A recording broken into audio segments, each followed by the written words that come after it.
Ladies and gentlemen. Oh no, Pluto, what have they done? For this is a Fred Dailing Productions podcast. I can't say Pluto. Can't say Pluto. He's not in the copyright. My dark companion, what have they done? Oh no. Oh no. What is going on? What is going on? Oh, cue the music. I don't know what we're yelling about! We came, we saw, we kicked its ass! Wait a minute, Doc. Are you telling me you built a time machine?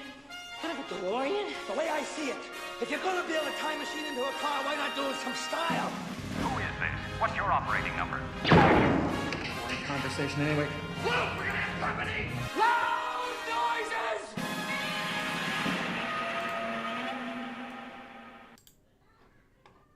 Hello. Hello. I'm a Kendall Richardson. And I'm a Michael Lister, a name that's not on the Epstein file. Yes, thank goodness. Oh boy. And you are now experiencing a podcast called Fred. Yes, experiencing it for the medium of 2024. Yeah. Yes, Queen. Oh my god. Yes, Queen. It's the new year. New year, new Yeah. do, new me. Let's do Yeah. let's do 200 push-ups. We can do 290, one for each episode of this show. Haha. Aha. 290, and when we get to 300, we're not going to count them. Only in our minds. Only in our minds. Exactly. How are you, Mike? You good? I'm good. I feel fresh and replenished after our nice break over the holidays. Happy holidays, by the way. holidays. Sorry, Christmas. Got to pick sides on that war. Anyway, it's a pagan tradition. Anyway, yeah, and loved everything about it. We were in it was Christmas at my sister's, so it was my family Christmas this time, and it was great. It was just a house full of kids, and that's what Christmas is. It's about kiddies doing stuff. And my two really enjoyed it. And yeah, I really enjoyed it too, because I haven't seen some family members in a while, so it was great. It was good. It was good. On the terms of watching, well, it's been a bit interesting. I have been watching the third campaign of Critical Role, and I'm doing an insane thing of watching 10 episodes a week.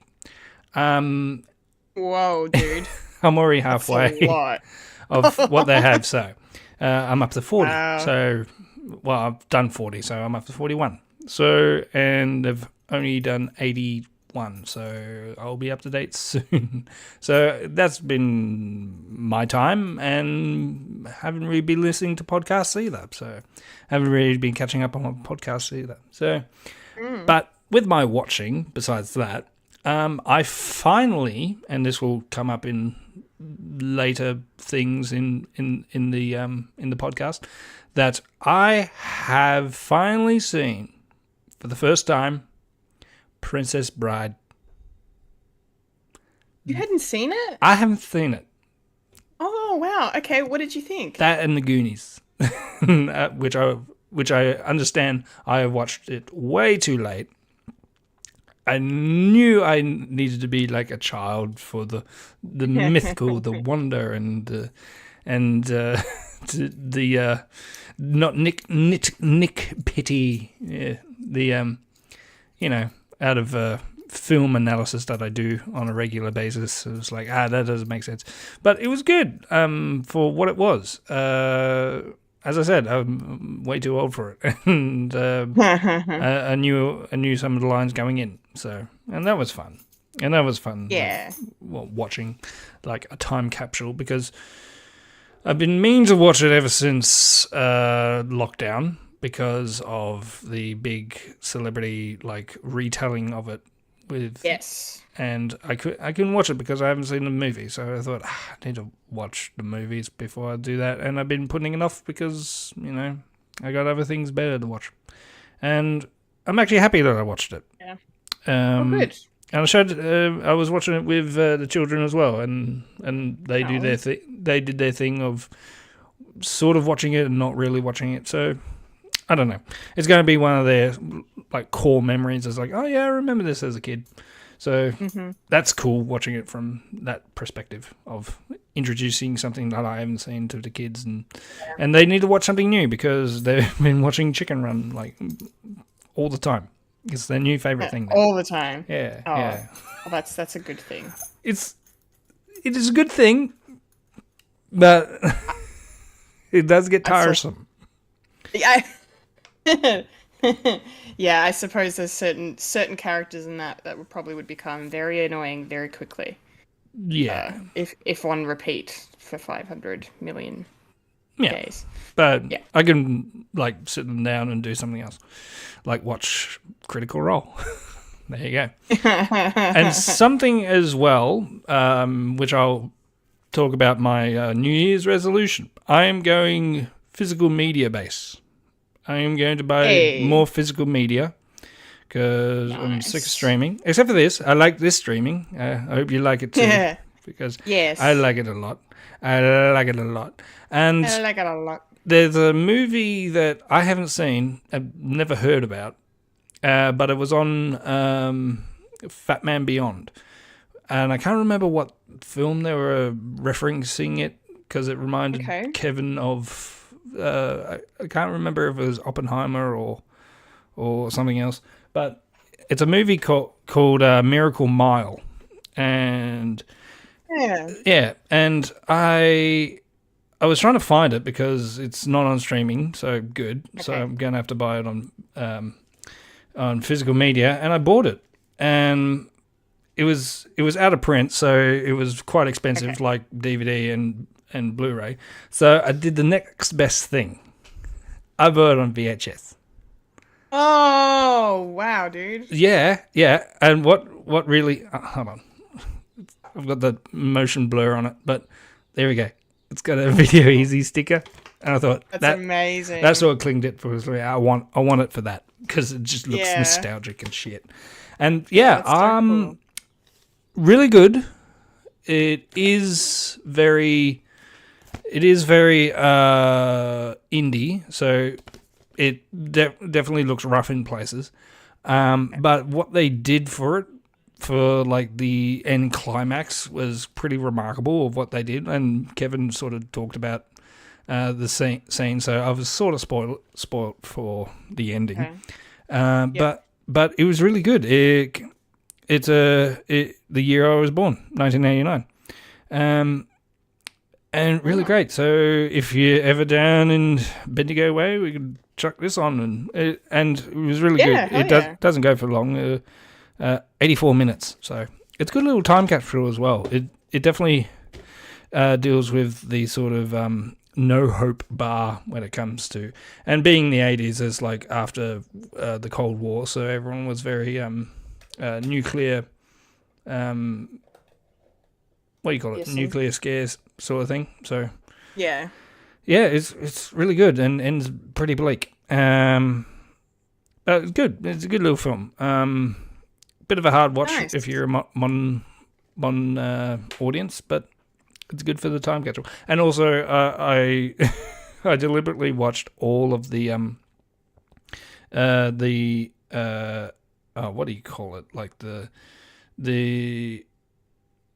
previews at the start, and it's all these movies that I haven't heard of, but I know the people in it. It's quite remarkable, like just watching that, because when you were a kid, you just fast forward. It's like, no, I want the main event.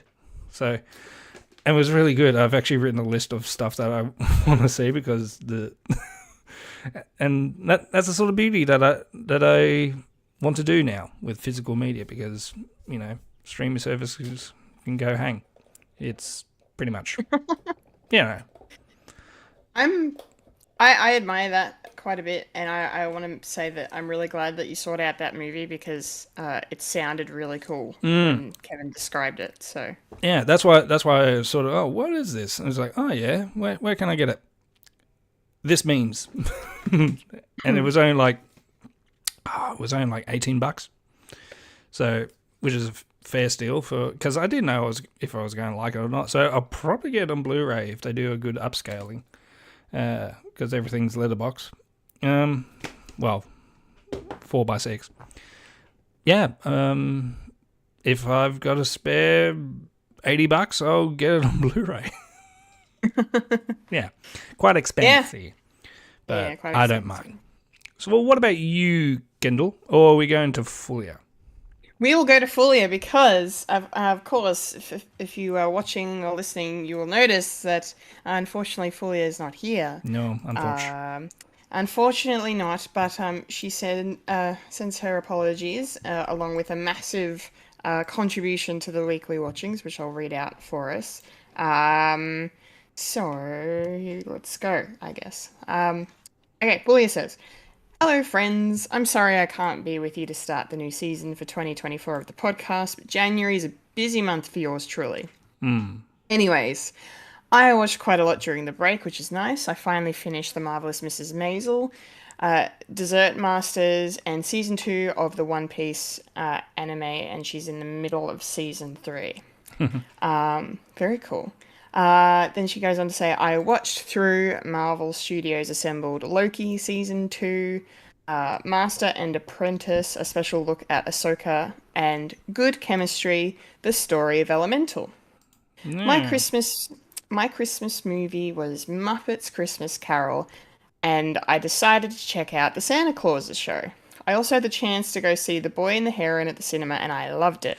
Definitely need to do a rewatch of it, though, because I feel I may have missed some things. And finally, on the day we had major thunderstorms, I chucked on a Blu-ray, first in quite some time. There you go, another physical media shout-out. And it was an anime series called Cardcaptor Sakura Clear Card. Really enjoying it so far. Phew, that was a bit of a list. Have fun with the rest of the show. Thanks, Fulia. Until your next wholesome. contribution. Yes, I'll have to, next time you're on, I'll have to ask you what you thought of some of those. Because, yeah, I finally watched the assembled of Loki Season 2. And that was good. Nice behind-the-scenes snippet. And I would like to know if the Santa Clauses is any good. But I have no interest in watching it. But I am curious. And if you do end up listening to the show, Fulia, I will go with you to see The Boy and the Heron if you want to go again, because I haven't seen it, and there's every chance it's going to get nominated for an Oscar, so that'll mean I'll have to watch it. So I'm here. And also Robert Pattinson doing some actual legwork when it comes to voiceover. Yeah. I loved how the internet kind of lost its shit over him voicing this Heron. Yeah. Which is just great. Yeah. I just love the memes. It's like, do you want Chris Pratt or Robert Pattinson? Yeah. Which do we prefer here? It's a me, Mario. It's a me, Mario. Yes, but thank you, Fulia. We probably won't have her on the show throughout January because of her busy schedule. So hopefully, maybe at the end of Jan or early Feb, we can get Fulia back in the Fred Shed and do a proper catch up with her then. But until then, we will continue to get updates from her, and it won't be the last you'll hear of her in this episode either. So, but yes, as for me, in my watchings, I did a bunch of stuff watch-wise over the break that we had, and I'm only going to mention the ones that stand out because I think I've forgotten a couple of things. That's right. I just got mine down, which is fun. But yes, in no particular order.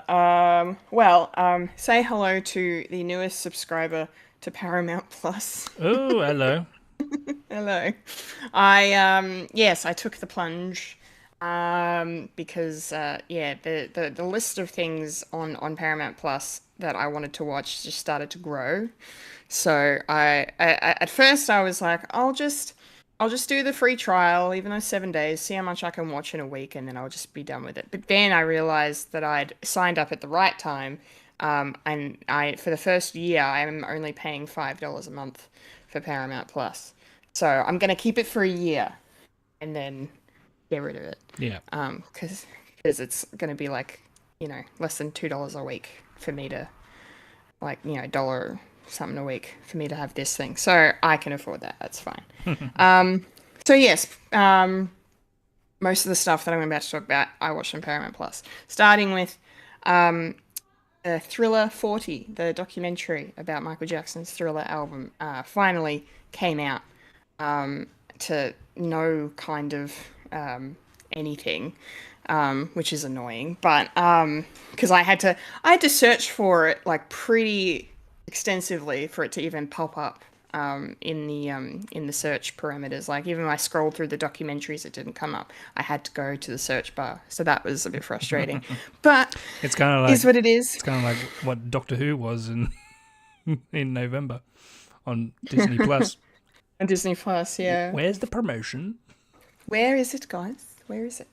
But regardless, yeah, it was an okay documentary. I enjoyed it. There was a lot of footage in there that I had never seen before. As someone who's been a fan of Michael Jackson their whole life, getting to actually see some stuff from in the studio when the album was being recorded. In particular, there was footage of MJ and Paul McCartney singing "The Girl Is Mine," recording that.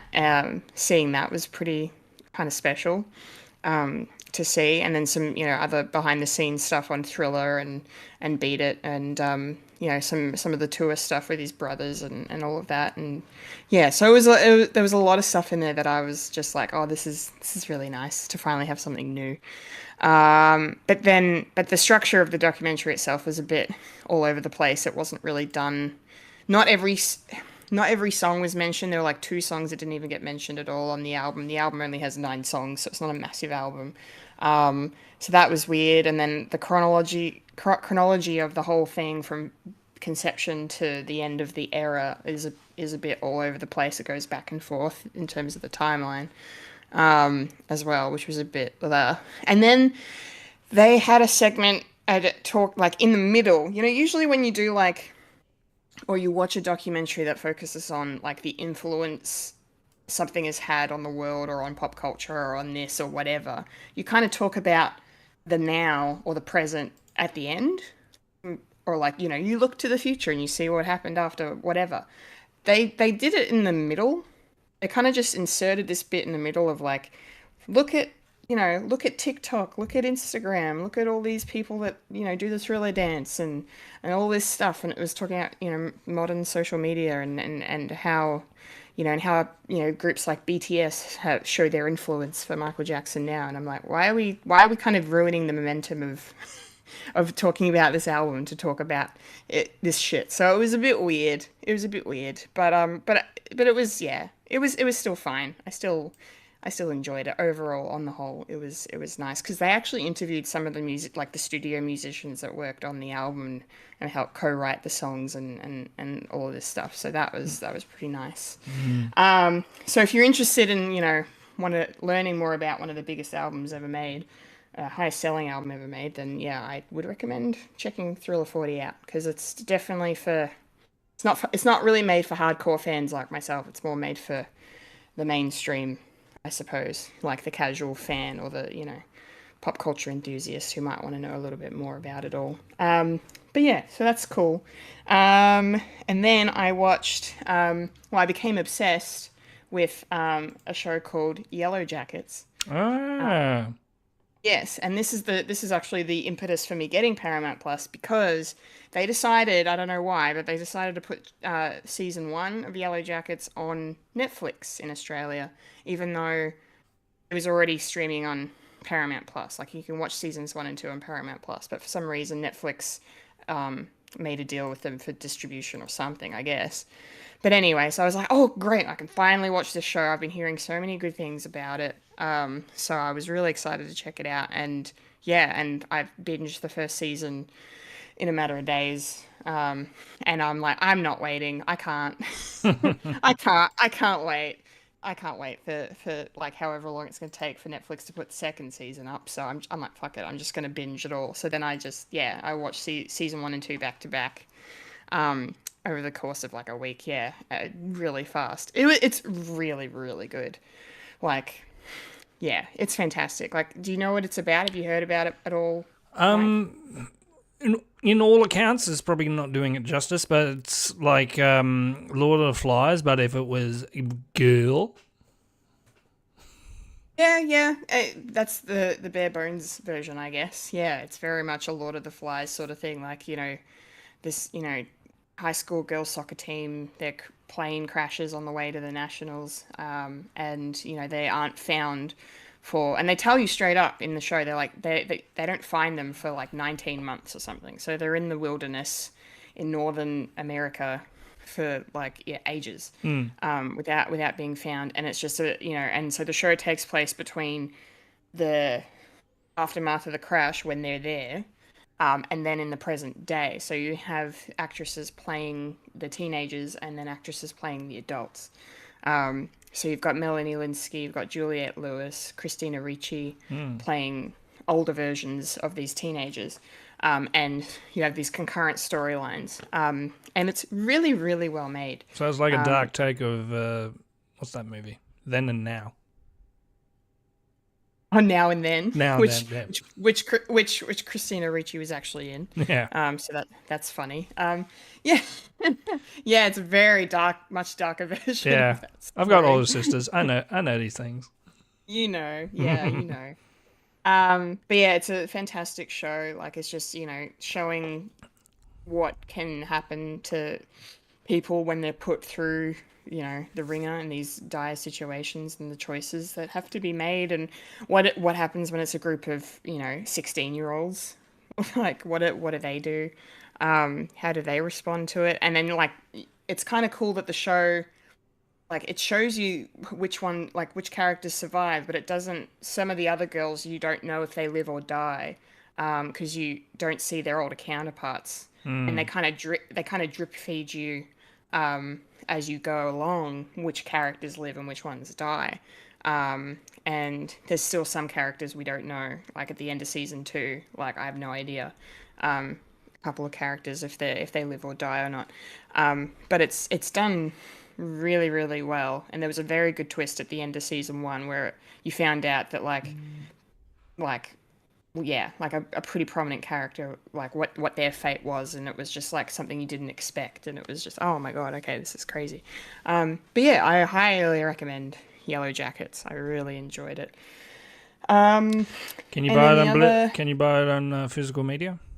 You can. It is available at JB Hi-Fi. You can buy it. Hashtag not sponsored. Yeah, season 1 is already out at JB, and season 2 is about to come out. So you can pick it up on DVD. So what you guys can get me for birthday. Hey, there you go. Yeah. Yellow Jackets 1 and 2. Yeah. Hell yes. Okay. A couple other things to mention. Another series on Paramount Plus I binged over a couple of days. I watched this show called Fellow Travelers, which is basically Matt Bomer and Jonathan Bailey play these two gay men in the 50s who are in Washington. They work in Washington. Jonathan Bailey's character works for McCarthy.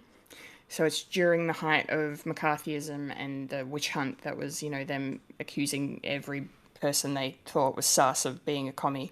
And I didn't realize the whole Red Scare thing. I didn't realize there was a whole deal with they were also targeting homosexuals at the time. They also were like, they were prosecuting them, and all of this, just for being who they were. And so the show explores, that aspect. Most of it takes place in the 50s. It also has a dual story, like timeline thing, where it jumps forward to the 80s, and then it goes into yeah, you know where it's going.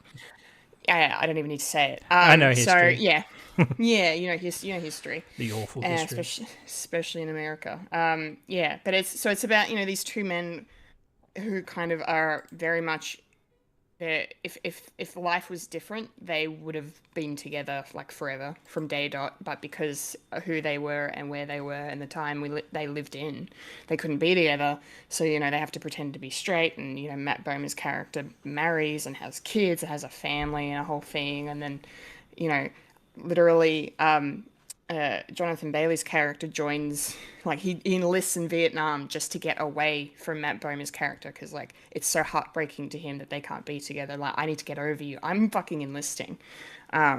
So that was, yeah, and then he becomes a political activist and all this stuff. So it's a really cool it's a epic love story with a political backdrop, a really kind of intriguing examination on American history during those decades, and queer history as well. So yeah, I performed and shot and all of that like expertly. Like, it was a very well made series. It's only 8 episodes, and yeah, I was bawling like a baby at the end because it's the 80s for gay people, and how does that go? Not well. Wow. Yeah. Pick a time and any time. Even now. Pick a time, anytime. Even now. Humanity sucks. Anyway. Stop the world. But yeah. But it's a beautiful it's a beautiful show about humanity, really, when it comes down to it. So I recommend Fellow Travelers as well. And then something completely different to anything else. Monty Python. Monty Python, yes. Now for something completely different. Yeah. Well played, sir. No, I on Netflix I did a double header. I watched back to back X and Pearl. I've been meaning to watch that as well.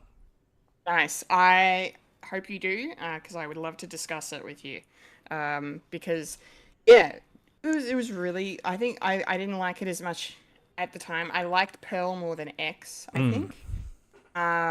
But after having watched them both, I'm like, no, I can kind of get on board with what they're doing. Yeah. And now that they're bringing out Maxine, which is going to be the third one in this trilogy later this year, I think.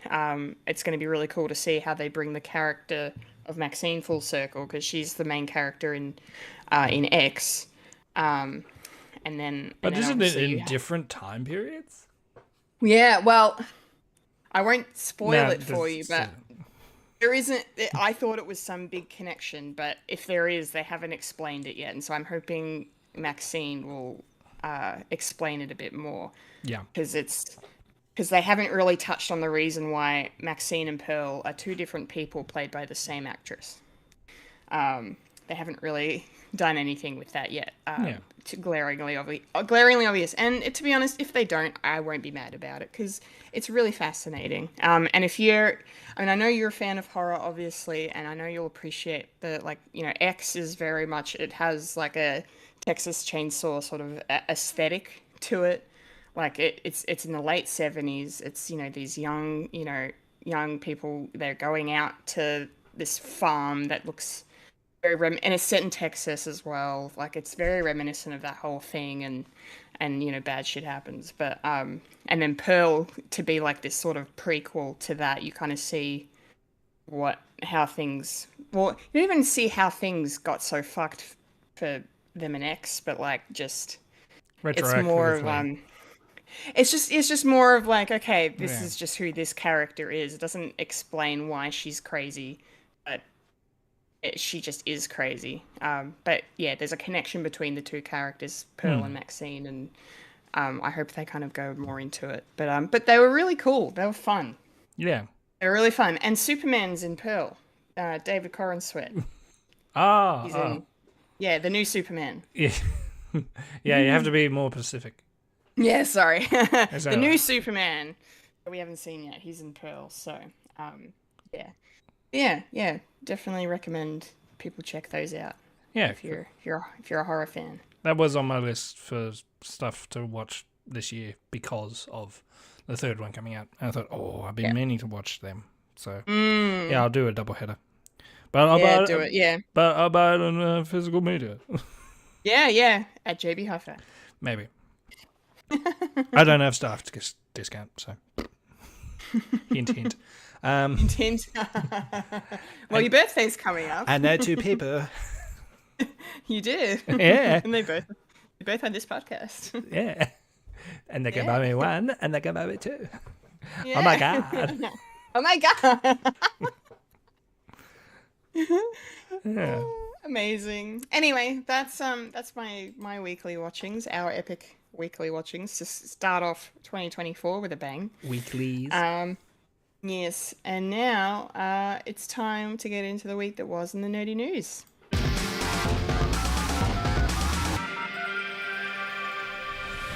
This is the news in nerdy news. The nerds that talk about the nerdy news. That is us who talk about the news that is nerdy.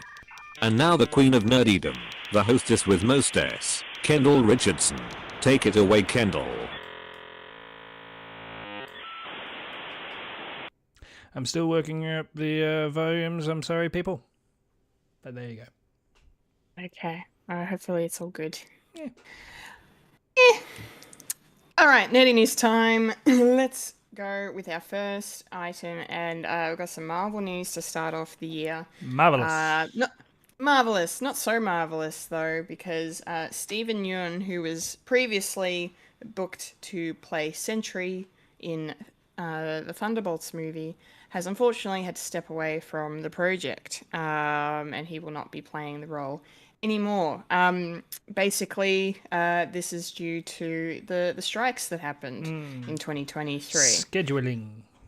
Scheduling. So yeah, unfortunately, because of the strikes, the photography on Thunderbolts was delayed, which then forced Steven Yeun's schedule to clash and forced him out of the project. So, but never fear, if you're a fan of him as an actor, he has said he does still want to work with Marvel, and he is pretty keen. So I'm sure something will work out for the better down the road, and we'll get to see him in an MCU project at some point. Yeah. But it will not be Sentry. So they're going to be on the lookout for a new one to fill that character. So I'm curious to see who they're going to get to replace him now.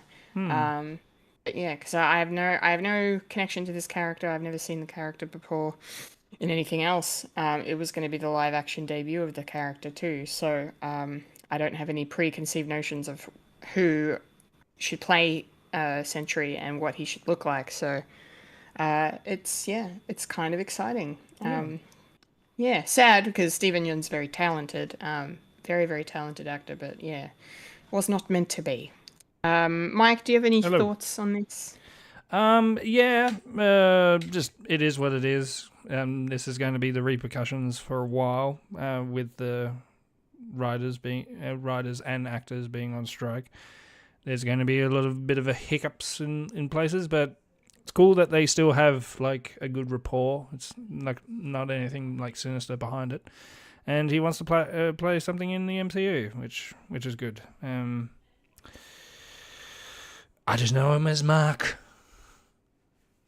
And I can't remember if he's doing the live action Omni-Man. No, Invincible TV movie. Yeah, I don't. Is there talks of them doing a live action one yet? I've heard stuff because they want to strike while the iron's hot, but I think the animated version is going to be far superior because you could do a lot more with it, and people really enjoy it. So I don't see why they should. But money talks. Money talks. But who knows?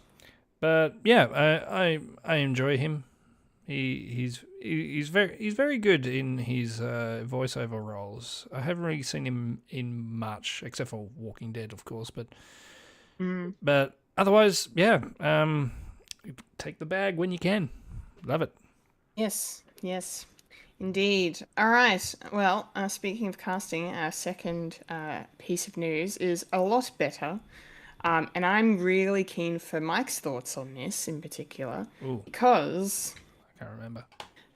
because we now have our Steve for our Minecraft movie, and that, of course, is going to be the one and only Jack Black.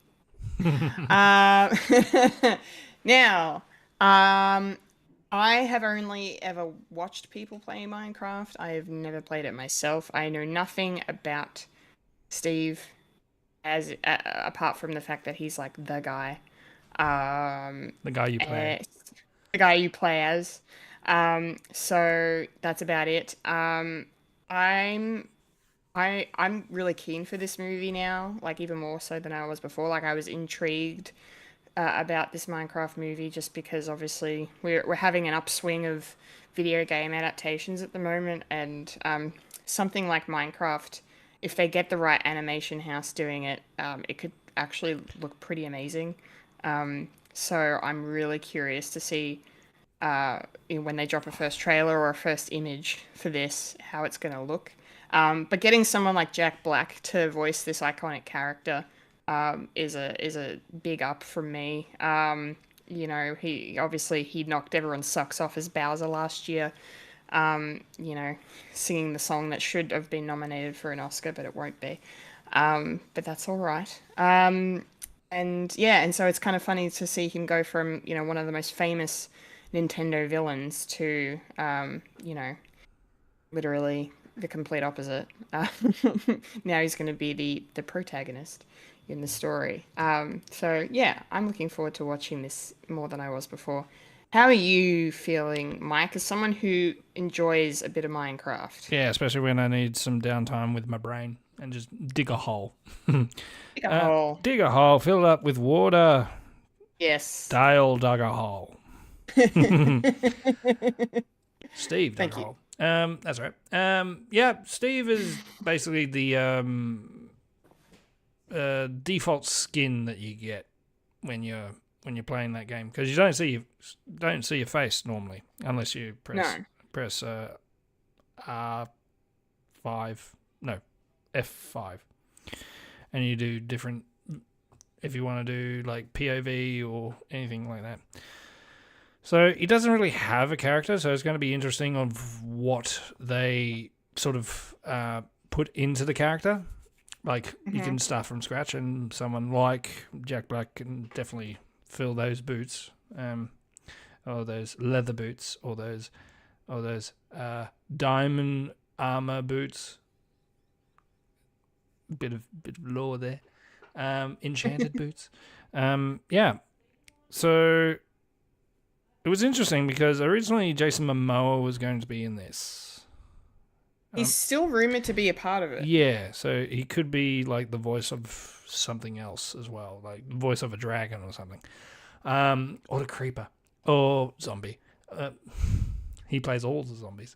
So, and they say this is going to be live action as well. So, what's going on with there? So it's very intriguing of what they're going to do. They're not going to do live action Minecraft. That will just look weird. No. But I think it's going to be enjoyable. I mean, I've always said that. I think I said from last podcast, like ages ago, that I think people are sort of swaying away from like the superhero genre, like a little bit, and they want something new. And I think game adaptations is finally getting good, and they're sort of becoming more nuanced, and yeah, because Sonic's coming out. They don't know if there's going to be another Mario movie, but I doubt that they're not going to do that. And Last of Us Season 2 is starting filming in February, if that's what I've heard. Yeah, so I need to play the second one. I want to play the second one. I don't want to go in like in the first one. I need to finish my rewatch of. Sorry, not my rewatch. My watch of the cinematics of the second game. Yeah. So I've only gotten up to a certain point. That's right. I might tell Fulia, like, hey, can I borrow your PS5? Or or if anyone's got a PS4, I mean, I'm really thinking of actually buying one just for that. Yeah, well, we still sell PS4s, Yeah. and they're not too expensive. No, so. no. I could probably get a cheapy one from like, I don't know, Cash Converters or anything like that, and Yeah, buying the true. game, physical media. Again, woo. Yeah, I'm excited because Jables, Jablinski Games is doing a lot of games. Do you count Jumanji? He goes into a game and he's a PC. Yeah, it's not based on it's based on a game, but then the game came from the movie, didn't it? Yeah, and the game Yeah, it's not the didn't same thing. exist. So Yeah. nah, yeah, Yeah, nah. yeah, nah.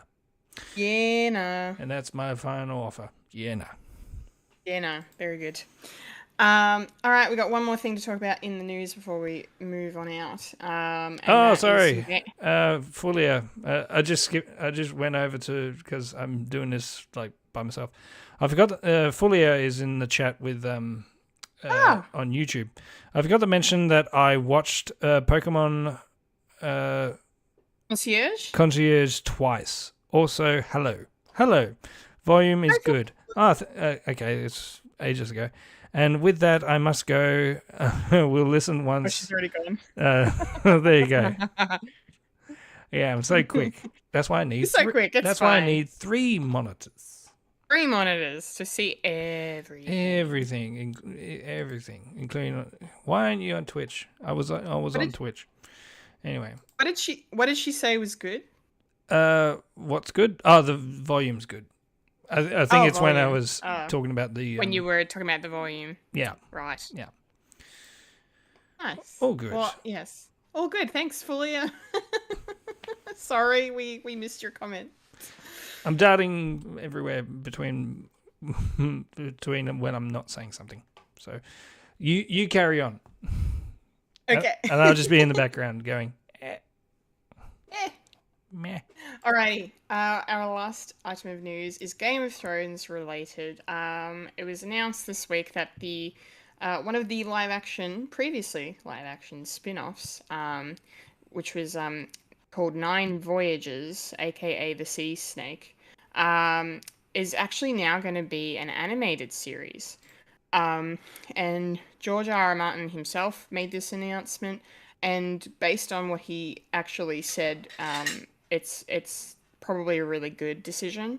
The reason for it being was actually the budget was going to be too high if it was going to be done in live action. So they're cutting costs to make it animated, but it sounds like it's going to actually lend itself better to animation. Talking about what they're going to actually cover.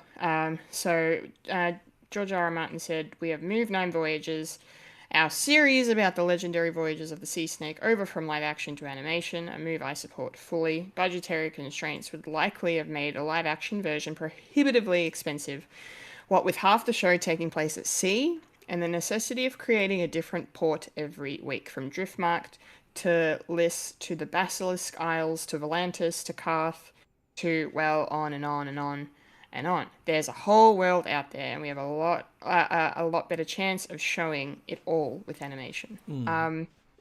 Yeah, and it's still being developed by Bruno Heller, who was the showrunner for Gotham and Rome. So he's now going to be staying on board for the animation side of things, which is cool. And I guess they'll have Steve Toussaint still in the role of Corlys Valerian. Now he'll just obviously do his voiceover instead. But yeah, I think this is cool. I would really like to see what an animated Game of Thrones show would look like. Like if they use similar animation style to Master of the Universe Revelation or Legend of Vox Machina, or even something like Arcane's animation, I think might even work really well for a Game of Thrones show. So yeah, I think this is kind of going to be like a no holds barred. Let's just see what Westeros, what we can do, and let's show a side of Westeros we've never really seen before. So Yeah, no, I'm totally on board with this actually, which I'm sure Fully is scratching her head going, Kendall on board with an animation? What? Is she feeling okay? No, sometimes I like it. But yes, no, I think this is a great idea. So I'm definitely still on board. How do you feel about this, Mike? Yeah, I'm all for it. Which kind of makes sense if it's getting way too expensive by actually building like different ports and that. Like, and Game of Thrones usually does do like pretty much try and get like physical like sets like built for that, and everything that they do. CGI wise is usually like the creatures or just little bits here and there just to make it a bit more believable, like CGI done right. Yeah, it's probably really good to do that. Then you can actually do, as I said, with Invincible, you can do a lot more with animation than you can with live action, and would take a lot more time to do. So we'll probably won't see something until probably 2026. And Yeah. bearing in mind we've just started 2004, 24. Sorry. Oh, Ugh, jeez. words. And Words. yeah, and have a look at like HBO like animations. Like it probably depends on what sort of animation house that they choose. They don't really have an a studio for their own, so it could be anything really, because you got because you got Close Enough, which is it's the rubber sort of stuff. So I'm not sure if that's going to be it. So yeah, it's looking like Adventure Time. That would be very kind of funny. Yeah, nah, they're not going to do that. But yeah, No. depending on the production house, I think it will be good, and just move all the actors over to doing voice. Which, if you've done it before, good. If you haven't done it before, learn a new craft. Get Robert Pattinson doing a voice, because he can do voices. Yeah, he can be the voice of the dragons. Yeah, Yeah. because a lot of people thought, because Mark Hamill's in the movie as well, they thought Mark Hamill was playing the Crown. Same. Yeah, and I thought, wait, that's what? You mean he decided to not use his own voice, but he's a star. Surely you need to know it's him playing it. It's only Rob Pattinson. Yeah. Seriously, only him. Bearing in mind, it does remind me of South Park, because they got like when it became like hugely popular for the first time, like during the 90s, and a lot of like big names wanted to be in it to either play them or do a voice, and one of them is like, oh, we get Jerry Seinfeld, and the guys, of course, they hate Hollywood, so they say, oh, let's make a joke about it. And can we get Jerry Seinfeld to do number 7 turkey, and it would just be Jerry Seinfeld just going, you know, something like that, and that fell through because it's Jerry Seinfeld. You can't do that, Jerry Seinfeld. But someone who did do that was George Clooney playing Sparky, which is Stan's dog. Yeah, that's right. That's right. So you got George Clooney going ruff, ruff, ruff, ruff, ruff, ruff. And then as a big thank you, they let him play himself in the movie. Where he lost Kenny. Doing his ER guy. I have never seen ER. Yeah. Who's Yeah, baking a that's right. potato? My bad, sir. I missed lunch. Funny. Anyway, Stuff. very looking forward to it. And George R. R. Martin, get your last book done. Yeah. because it's at the rate it's going to be his last book. Or it's in a vault, and he's going to say, "Okay, I'm going to do a Mark Twain that you can't read it after 100 years after my death." I was going to say, does he have any kids? Get his kids to like finish it for it or whatever. Well, like a Tolkien. He's Like already Tolkien, ripped yeah. off Tolkien a lot, so. Yeah. Yeah, true. May as well keep going. Bearing in mind, modern fantasy is a basic rip-off of Tolkien anyway. Yeah. Including D&D. Yep. Anyway. All right, that's the nerdy news done. Let's move on out and roll on up to the trailer park. I'm doing that. Rolling up to the trailer park where we all park all the trailers. Hee-ha. Alrighty then. Trailer Park for the first episode of 2024. We have, starting us off, Lisa Frankenstein. Now, I'd heard about this movie before this trailer, because this is not the first trailer. I think we missed the first trailer when it dropped. Possibly, yeah. So I knew this, I knew this was coming out. I knew this was a thing. I didn't, however, realize that it was not only written by Diablo Cody, who is a very talented screenwriter. It is the directorial debut. of Zelda Williams. Yeah. That's how I and for knew those- that this movie was coming out. Oh, nice. For those who aren't aware, Zelda Williams is the late great Robin Williams' daughter. I think this is I'm even more on board to watch it just based on those two things.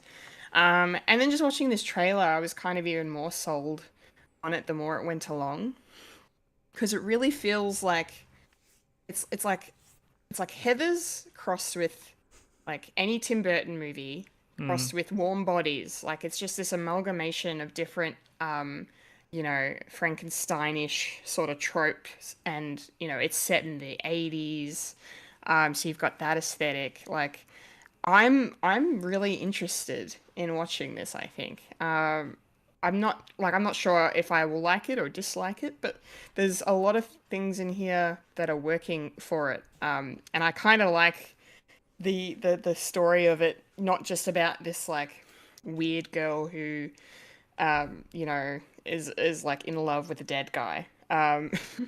It's, it becomes more of this, like, once he's reanimated and, she's trying to, like, help him, integrate, I suppose, reintegrate into the world. And then she has to, like, kill people. So there's like, it seems like there's almost like a Little Shop of Horrors element in there where, like, to sustain him or to help him, she has to start killing people. And then she kind of goes a bit crazy, it seems. So I'm kind of here for this just descent into madness. Yeah. In the guise of a coming of age. Faustus. Yeah, it's I'm really interested. It looks great. It looks fun. I love the vibe. And the people that have made this movie are good humans. So let's go Lisa Frankenstein, I say. What did you make of it, Mike? Yeah, it looks really interesting. It looks like a story that can be taken from like an 80s film. It definitely has that sort of weird science sort of thing, but made female, as well as having a bit more like issues taken in, like a coming of age, but you're turning into like a mean girl sort of thing, and also having being popular with a reanimated corpse boyfriend, maybe. It's also a love story, so it's got a lot of things in the fire, and I hope it's not going to be too much irons in the fire, say the least. It just looks really interesting.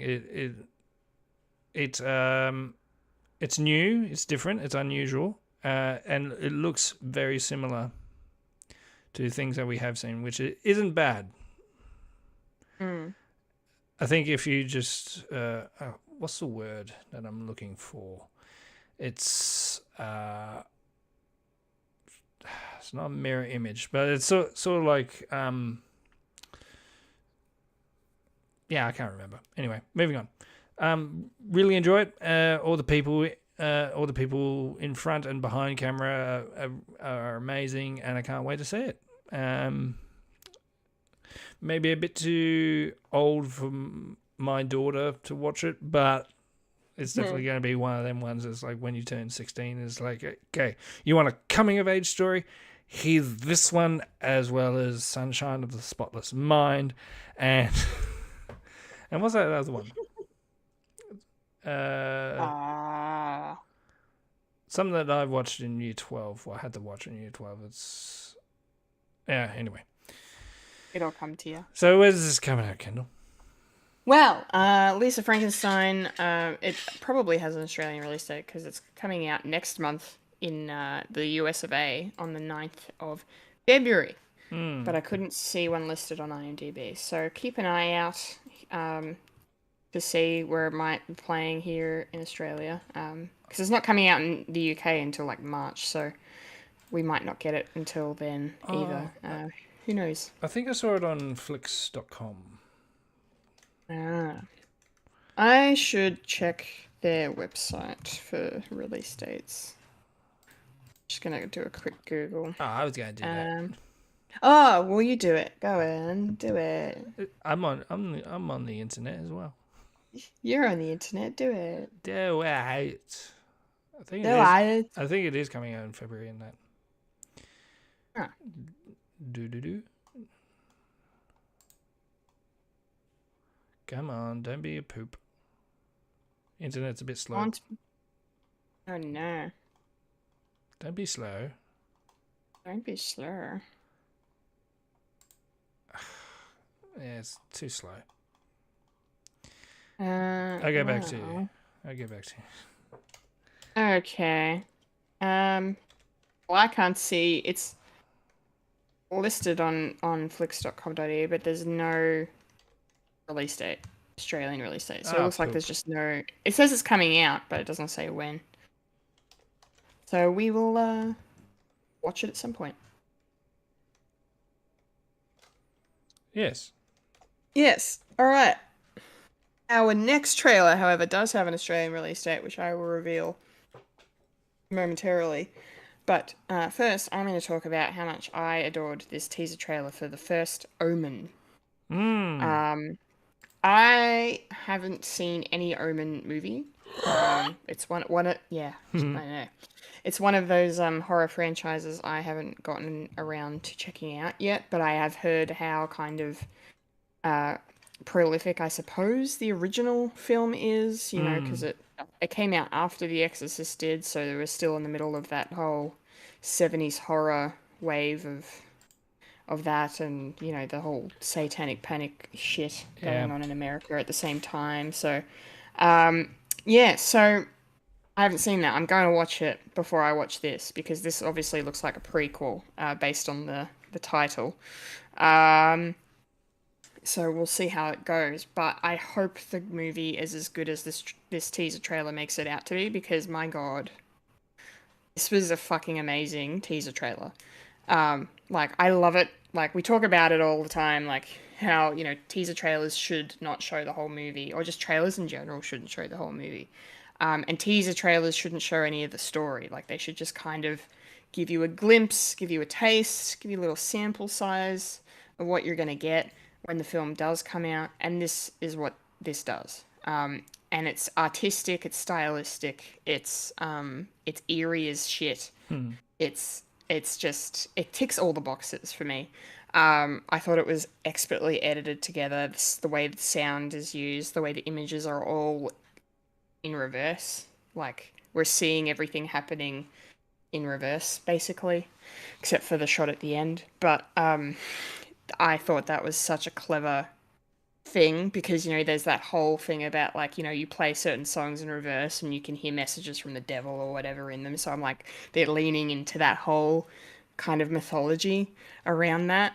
So I thought that was pretty sick. But yeah, it looks creepy as hell. And I hope it's as good. I hope it's as good as this trailer because if it's not, I'm gonna be very disappointed. Yeah, but we'll see. Because yeah, it is a prequel to a horror movie that exists in a franchise that has like like 5 or 6 movies I think at this point, and they've done the remake before already. Yeah, they've done prequels and sequels and all that shit before. So we're just I don't know, cautiously optimistic, but this takes the cake for me for best trailer this week. Yeah. Yeah, what did you think, Mike? It looks really interesting. Don't know what the story is, which is good, but it does harken back to the Omen films in a way. I think I've seen the first one. I can't remember, unfortunately. I've got it in VHS because it's weird, and I only got it because it's got the second Doctor in it, Patrick Troughton. Oh, Yeah, he plays a priest. Priest. And the remake came out in 2006, so almost 20 years since that one. So good time to do something. And it's not a remake; it's a prequel. But to what? Maybe.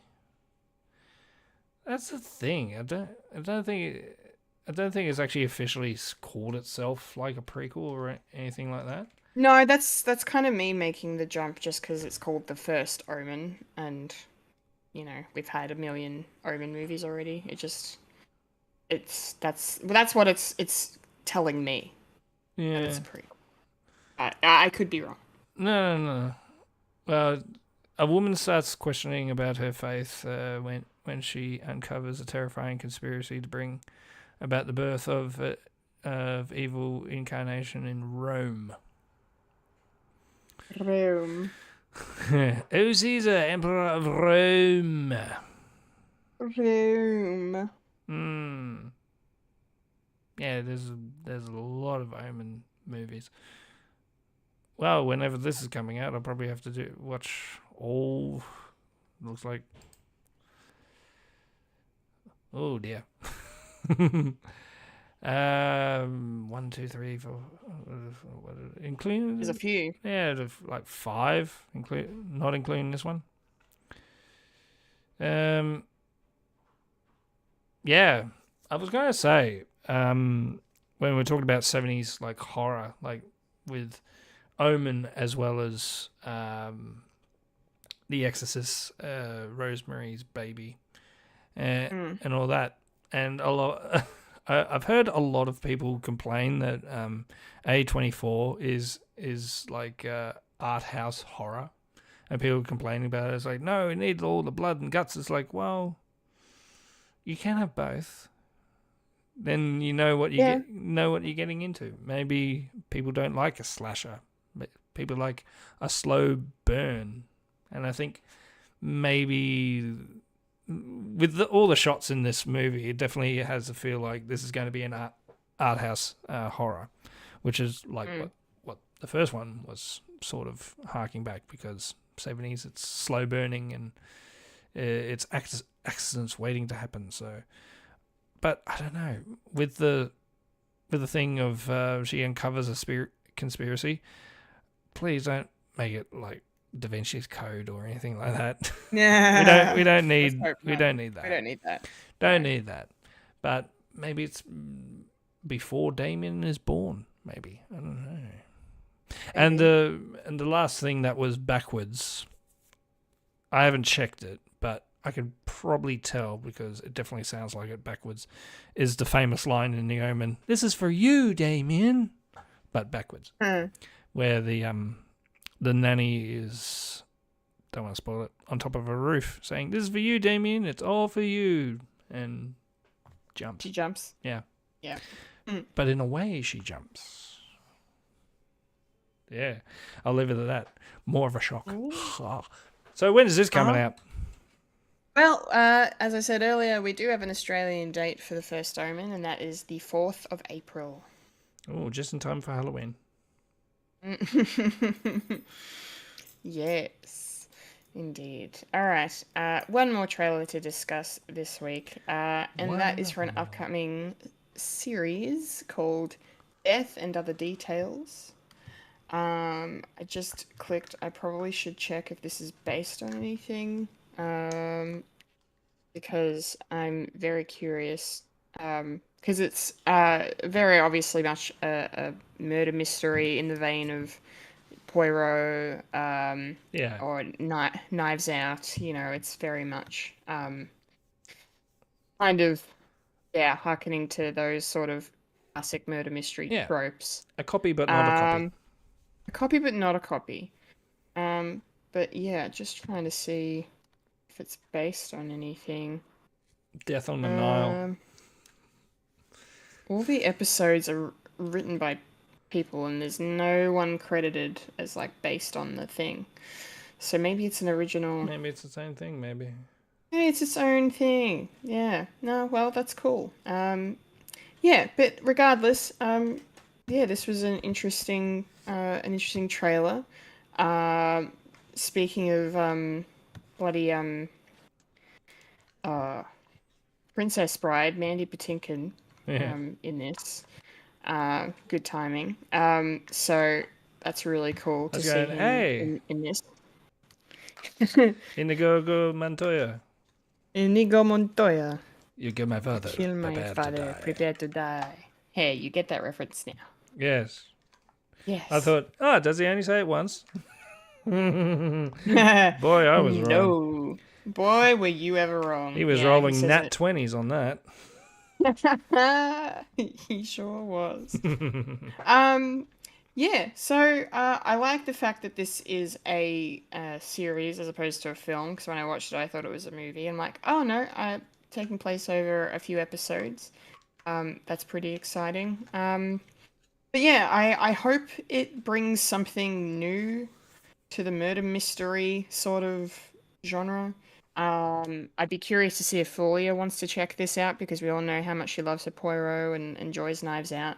So hopefully she'll be on board for this. But yeah, I hope it's good. I'm not sold on it myself, I will say. But yeah, it's got a good cast, so hopefully it turns out to be an enjoyable show to watch. Don't really have much else to add other than that. Michael, what did you make of it? Yeah, same vein as what we've been talking about. It feels like, it definitely feels like a master and apprentice story. It feels like, the woman falls into, I don't know, like crime solving, or she does the crime.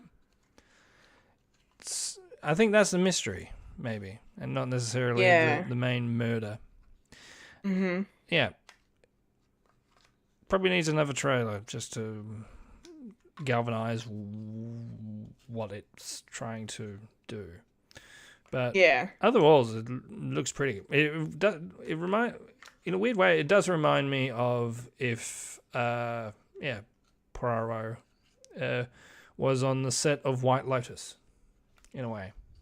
Yeah, it definitely has that kind of vibe too. Yeah, so it's a mesh of those ones, and a bit more Knives Out with a Foghorn Leghorn. I can't remember his name. Mandy Patinkin? No. Knives Out. Benoit Blanc? Benoit Blanc. Foghorn Leghorn. You know what I mean. I know what you mean, yeah. I say, boy. I said. You did a murder. You did a murder. A murder. It's all murder. It's all murder up in here. Anyway. When is this coming out on a streaming service? This is coming out on a streaming service very soon. In the US of A, it's going to be on Hulu, but here in Australia, it'll be dropping on the 16th of January on Disney Plus. So I won't see it unless they do a. Actually, no, Disney doesn't do DVDs anymore, do they? Yeah. Well, I'll never see it then. Ever. Are you actually like not watching streaming service anything? I try to avoid it. If it's something that can be watched, then I will. But if it's like, well, for instance, Echo is coming out. That's coming out this week. Have to watch that. Because yes. It's Marvel, and we have to watch Marvel. We're going to be talking about it next week. Yes. And also, it looks interesting, especially that last trailer that came out. Ooh. I haven't watched it. I haven't watched a trailer of it in a long time, so I don't watch any of the little bits and bobs. That's right. It's more Vincent D'Onofrio. D'Onofrio, yeah. Going, I think this is going to be good, but I have been burnt before. But I don't know. It definitely looks good. Nice. Something new, something different, and there's not going to be any. Well, who knows? Anyway. Who knows? Moving on. All right. Well, that's Trailer Park done. We're rolling on out because it's time, speaking of Marvel, for a Quickie review.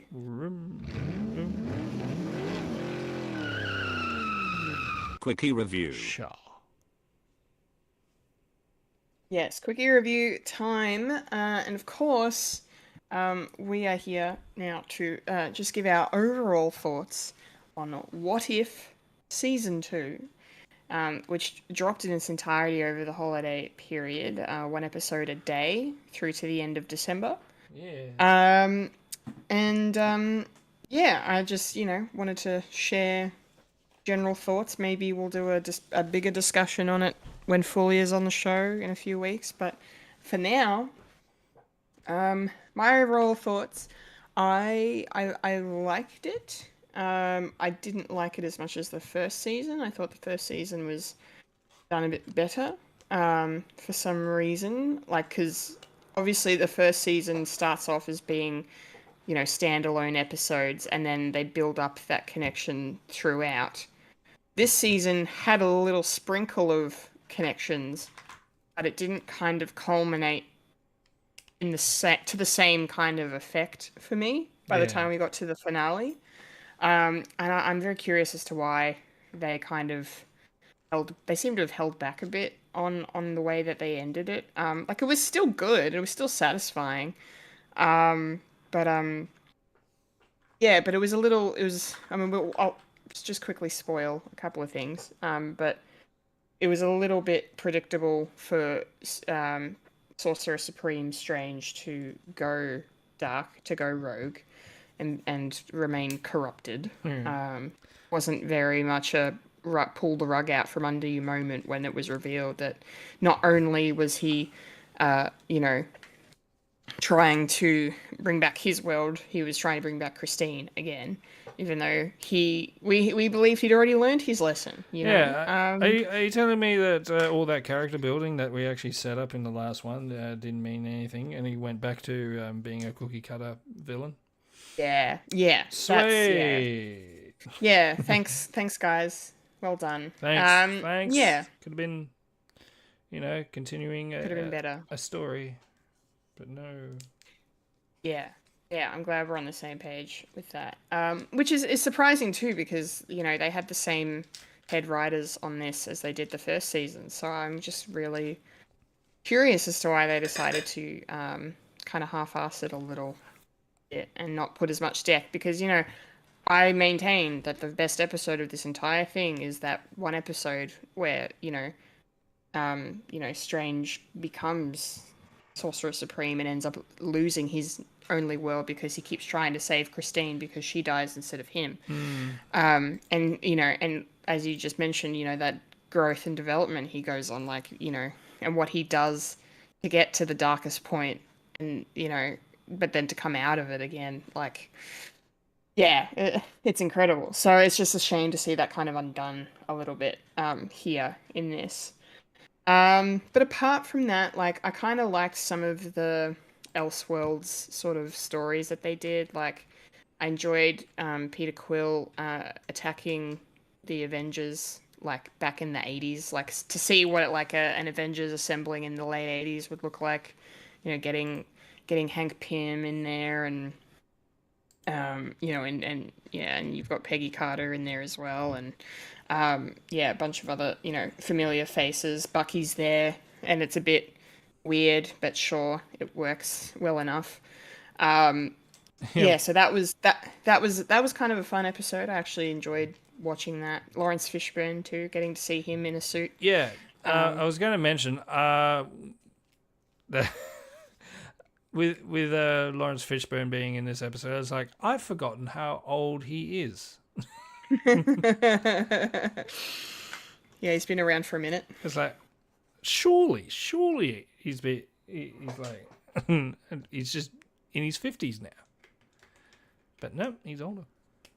He is definitely older. Oh dear. Definitely older.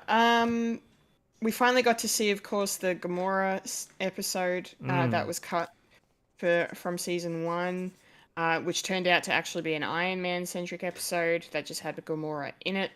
Um, so that kind of was a bit underwhelming, but it was still fun, mostly because Jeff Goldblum was playing the Grandmaster again, and he got to be very funny, turning into a puddle of goo.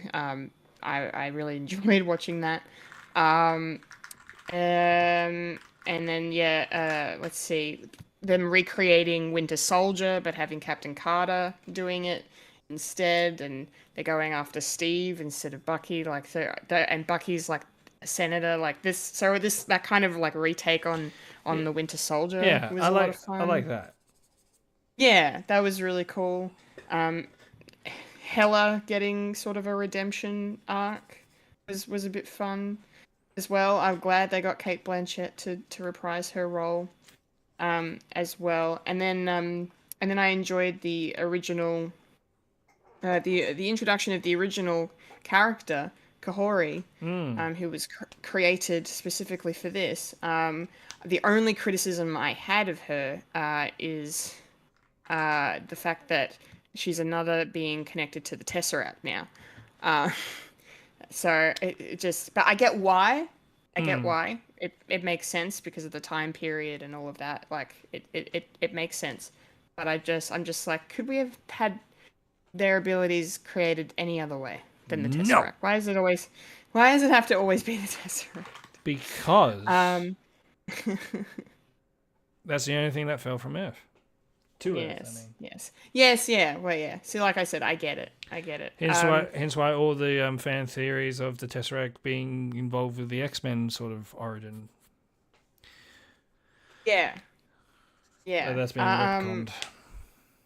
Yeah, indeed. I won't say much about the Christmas episode because I didn't really like it, but You just don't like Christmas. I usually like Christmas. But it was really cool to see Sam Rockwell reprise his role as Justin Hammer again. Yeah. That was fun. I enjoyed that. And then speaking of actors reprising roles, Korg was funnier in this than he was in Thor: Love and Thunder, and I don't know what that says about Taika Waititi. But man, whoever wrote the dialogue fucking nailed it. He had some great lines in both the episodes that he was in. But of course, I will wrap up my thoughts by just saying my favorite episode, naturally, was What If the Avengers Assembled in 1602? I thought it was the best episode of the season, and the general public seems to agree, based on the IMDb rating. But basically, getting my absolute favorite thing, having Tom Hiddleston do Shakespeare as Loki. I mean, when they told him he was going to be doing that, I bet he wet his pants with excitement because that man is one of the biggest Shakespeare fanboys. And so the fact that you've got fucking Loki, and it made so much sense, but like Loki doing fucking Hamlet and then talking about Iago in Othello, and which is funny because Tom actually, I think he played Cassius in a production of Othello with Ewan McGregor as Iago, like 10, 15 years ago or something. Ewan McGregor. Ewan McGregor. So yeah, I got a massive kick out of that, and I kind of liked the story too of like, the how the worlds have like meshed together, because of Steve Rogers. That was the twist. Yeah. And seeing these different versions of the characters we know, and they kept Happy Hogan being sort of a Hulk, for that, as well, which John Favreau sounded like he was having the time of his life doing. So I get to do something? Cool. yeah, something different. Yeah, so yeah, overall it was fun. It wasn't as good as the first season, but there was still a lot of great moments in there and a lot of interesting stories. So yeah, those are my thoughts on What If. Mike, what did you make of it? Hello. It was a bit weird, one at a time each day, and Yeah. I sort of got lost track. It's like of watching them. It's like, oh, cool, I got 3 to watch today, and so on and so on. It was a bit of a weird mixed bag this time because of that fact. It's like I couldn't remember what we were getting because the titles came out and I forgot what the last episode was going to be because I thought it ended after the 1602 one. So Yeah. and I didn't go back until like I don't know, like a couple of weeks later. It's like, oh yeah, I still got to watch this one. Oh, now it makes sense. Yeah, still didn't work for me. Anyway, I'll just roughly go over it. I thought the Nebula one I quite enjoyed. Yeah, it was fun. More than most because I'm a big sucker for like cyberpunk sort of scenarios of everything getting shut down and then you got the dynamic of rock paper scissors, and I thought yes, I like that. Deal with that more. And that was fun. Yeah, and you get Howard the Duck, and you got to have Howard the Duck. Come on, he's the most stupidest character. Bring him back. And unfortunately, you couldn't get Glenn Close to be Glenn Close. No. But this character did more than she did in the first Guardians. I'm sorry, that's true. She didn't really do much after that. So it's like missed opportunity. It's fine. Yeah, I quite like the Peter Quill attacking the Earth because I'm a big sucker for you're not judged by your father, but you're judged by your own actions, and that's my bread and butter, and it also gets me in the feels. And the relationship that Hank has with his daughter, I thought, oh yeah, it was a good, nice, like little daddy daughter sort of thing. So yeah, got me good. The Die Hard version was fun, I guess. But I still say that Die Hard is not a Christmas film. It ain't.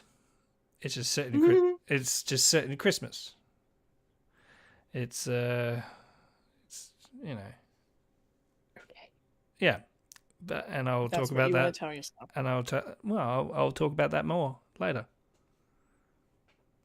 Yeah. Hint. What was the other ones? Iron Man, Grandmaster, Gamora. Oh yeah, it definitely felt like a first season episode. Yeah. Bit of fun, and I can see why they probably didn't do it in time because just doing a race, it would have spent a lot of time on that one. I actually quite like the 5th one.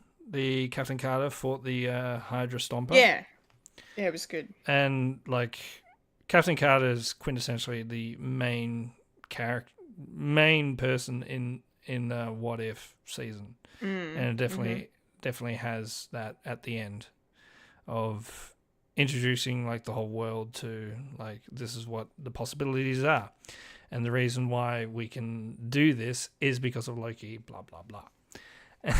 Yeah, I love that. Yeah. Yeah, Curry.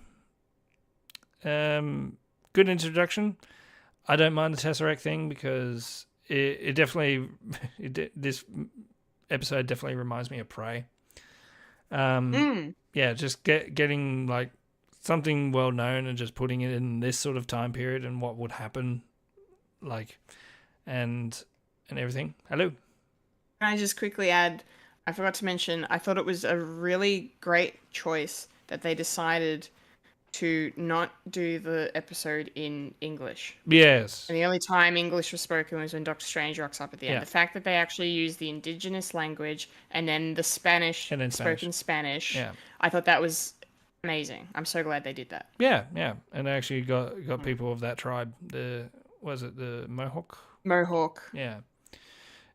Yeah. Cool. Different stories and representation. It's always good. Oh, yeah.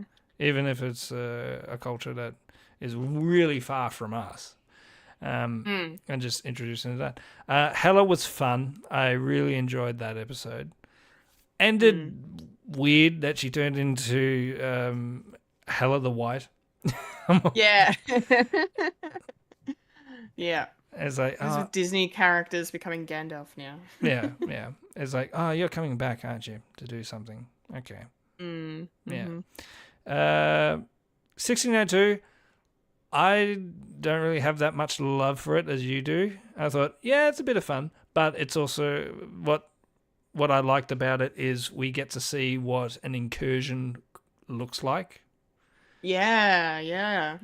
Like it's not necessarily as like the difference of the timeline, like alternative timelines. Like no, this sort of thing just meshed into each other, and canonically be damned, it's just these characters at this time, and it just works. So maybe that's going to be the future of the MCU later on down the track, where we get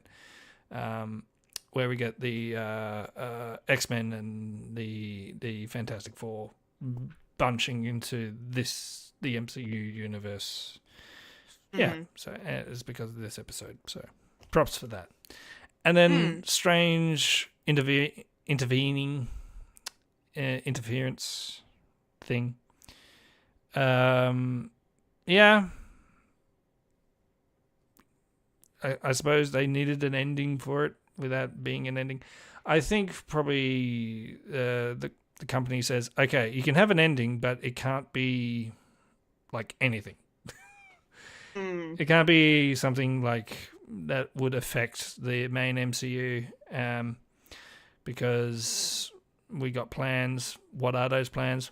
Who knows? We don't know yet, but we're already past phase 5. It's like, okay, what are we doing now? What aren't we ramping up to do something? What's happening now, guys? I don't know. What's going on? Anyway, yeah. So overall, the first season was fun. Second season was still a bit of fun, like, and the animation is it's an interesting take of animation of having 3D models but with 2D renderings.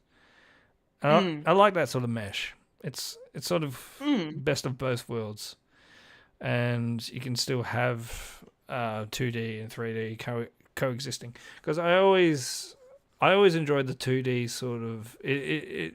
You can see like the love of the animation with the 2D, and then with the 3D, it's more streamlined and it's like and more direct, and having these characters look like the actors, except for a couple. There was one that I thought, you don't look like that. You do not look like that in real life, and I can't remember who. maybe Yeah. maybe it was Hammer, but he was wearing Yeah, Justin glasses. Hammer looked different. But I don't know. Yeah. Anyway. So Anyway. overall, enjoyable. Not great, just enjoyable. Yeah, that's about it. That's what the MCU is basically. It killed time for me. There you go. There you go. Anyway, this year Nice. there's only one movie. Good. That's it. One series and one movie. Really? Yep. True. So we're gonna have a boring podcast. Are we? Are we really? No.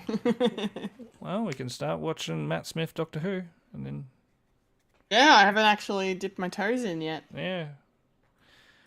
Expect very jarring writing. Mm. Yeah. And just fucking horny. It's almost unbearable. Anyway. But I don't know. It was at the time of like Tumblr like out of Oh yeah. going Super nuts. Hulock. Yeah. Yeah. So understandable. And yeah. But anyway, speaking of Doctor Who, Speaking of Doctor Who, it's time for for the moment. It's the segment. I should check if The- anyone is chatting to us. I doubt it. But The part and the place and the spot and the thing the thing we in like the to show. Yes, that we like to call. call popcorn culture, and the rain is coming down hard. Oh no. I hope I don't get a blackout. Let's hope not. Let's power through, Power. shall we? Power to the people. Oh, power to the people. Yes. Speaking of Doctor Who, it's popcorn culture time. And we are here, of course, to discuss our thoughts on the Christmas special. Ncuti Gatwa's first solo outing as the Doctor, the church on Ruby Road. Yes, I'm looking forward to your thoughts on this, Mike, and to discussing this. Yeah. But yeah, we're going to start with Fulia's thoughts because she left us a lovely paragraph. So we'll start with her and we'll go out from there. Fulia says, "This was a fun and interesting episode. The introduction of Ruby was a tad long, but it made sense once she met the Doctor. I liked the whole foster family story, something we don't often see on TV being represented. The moment the crack in time happened and Ruby was forgotten, oof, I was almost about to cry. Ncuti needs to win an award for that emotional scene with Ruby's foster mother because seeing him cry broke me. Yes, that was devastating. The goblins were disgusting. Especially the king, she says in parentheses. On point with the monster design there. Overall, a nice way to start off the new Doctor era." True that. Very good. Yeah. Yeah. My overall thoughts are kind of the same. It was fun. It was interesting. It was cool. Like, it felt like a very, new kind of take on Doctor Who. Very, very different to, Chris Chibnall and Jodie Whittaker's stuff that I've, more recently seen. And it definitely felt like, watching a more classic episode of The New Who. So obviously because, Russell T Davies made those episodes back in the day. But no, it was good. Like I did hope it would be a little bit better, but it did pick up for me once the twist happened of like, okay, Ruby's gone. Where is she? And how do we fix this? Once that happened, I thought that was really, really cool. That definitely amped up the episode for me. But no, I enjoyed the performances quite a bit, and we'll get into what we think about the characters and everything. But yeah, overall, it was a fun first outing for the 15th Doctor, I think. How did you feel about it? Out of all the introductions to a Doctor, I mean, for a solo, It was good. I don't know what I was expecting.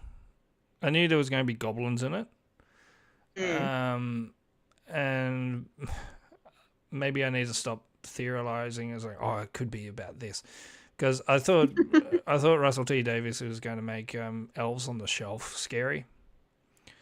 Like inside those things is a little goblin that plays tricks on you, like what the Elf on the Shelf should be doing. I mean, I haven't really started doing that with my kids because I didn't really do it.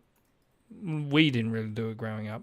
Sort of a we didn't. newer thing. New thing. But thinking of ways of doing tricks on kids is, and just keeping that spirit alive.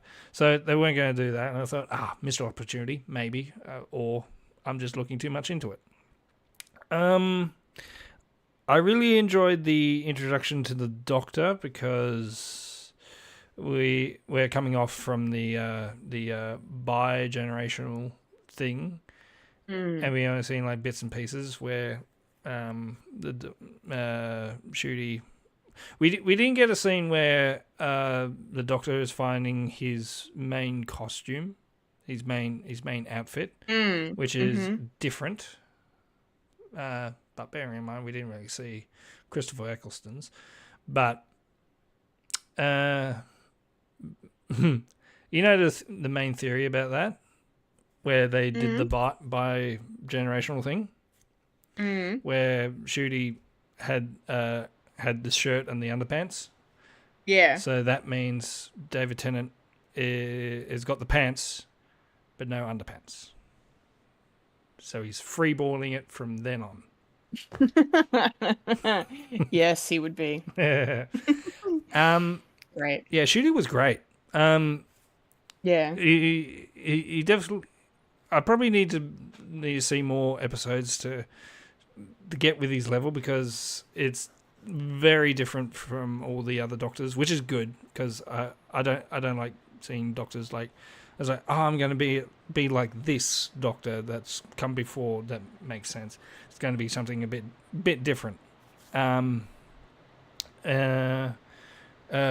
Ruby Sunday, the new companion, her introduction was great. And I don't mind the sort of like the story lingering on her for a bit, because essentially her being the human character, we need to see this world through her eyes in a way, and knowing where she is in this world. And there's a mystery behind it, and I don't mind a mystery. I just don't like too many mysteries. And I feel like this episode had a lot of mysteries, a lot of those question mark boxes, and it's like, cool, but I know you're setting up a lot, and you were setting up a lot in the 60 episodes, like, but you do have payoffs of everything is now Mavity. Okay, it's quirky, it's cool, and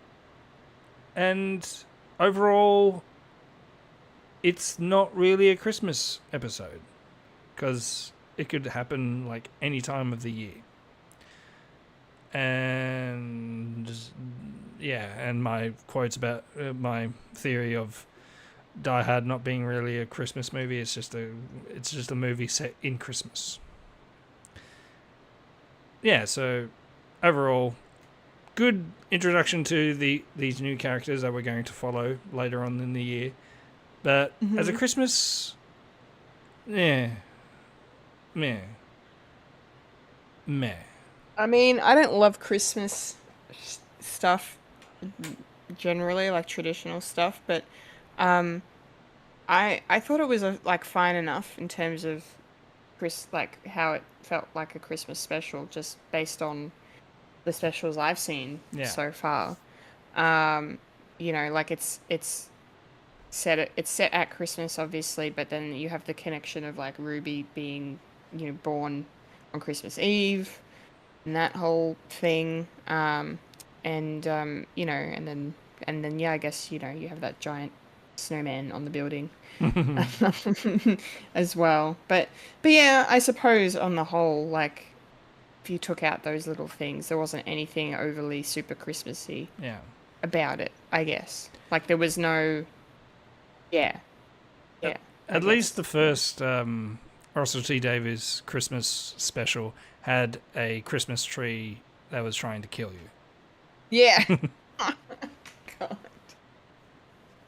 You know. I can just hear Jackie Tyler in my head screaming at that tree.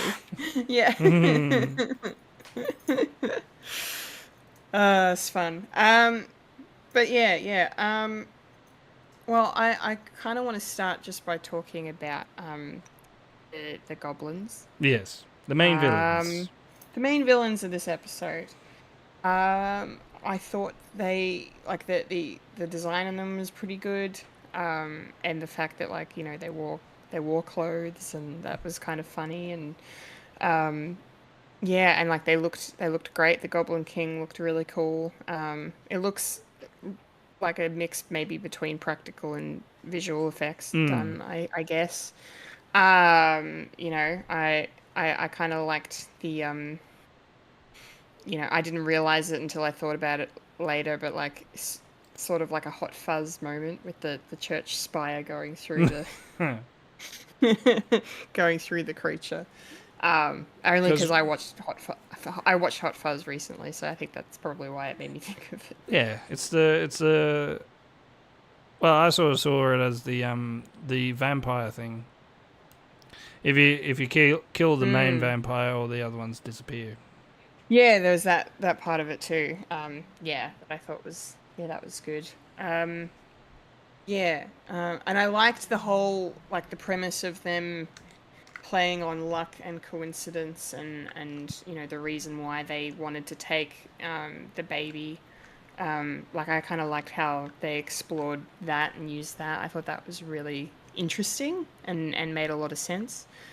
The only thing about the goblins I really didn't like was the musical number. Coming from you that loves Steve. That loves Steve the musical. I know Steve Steve the Rogers the musical. Yeah, I know. I loved that, and I know that song was definitely a lot cheesier than this song, obviously. But I know it just didn't do it for me. I would have preferred if they'd done like if Doctor Who just did a whole musical episode instead of just here are the goblins and they're singing. That's probably coming up. Oh, okay, cool. I'll take it. I'll take it. Like it was fun. I just like it was kind of fun when the Doctor and Ruby started singing back. That was a bit amusing, but I don't know, the song just didn't work for me and it felt a little out of place. I don't know. I was just like, okay, I guess they're singing now. Yeah, there's songs at Christmas. They're singing about. It wasn't even a Christmas song. Like they could have sung like a Christmas carol or something, or like done a goblin their own Goblin original song and have like Christmas shit thrown in. I don't know. Eat baby Jesus. Eat baby Jesus. Yeah. But yeah, apart from that, they were as an antagonist for this episode, this special, I thought they were pretty good on the whole, I suppose. What did you make of the goblins? I really liked them, like the aesthetic, and their ship was built. Yeah, it was cool. And the way that they do the way they explain it, that it's all to do with wood and twine and all that. It's like, and the Doctor actually learning something new. Of okay, I need to learn. I need to learn rope. The language of rope. It's like yes, I kind of like that because the sonic screwdriver doesn't really work on wood, and we've established that. And we'll probably talk about the new sonic screwdriver as well. People have been saying, it's the remote control from Click. Yeah, it is a little bit. But I don't. It's fine. It's a writing tool that's the get out of jail free card. and hopefully it doesn't. They don't use it as much, or the psychic Yeah. paper really. Mm. I think it's just a crutch that doesn't need to be used so many times. Yeah, that's fair. And with the goblins, yeah, I like the way that they use them for their purpose.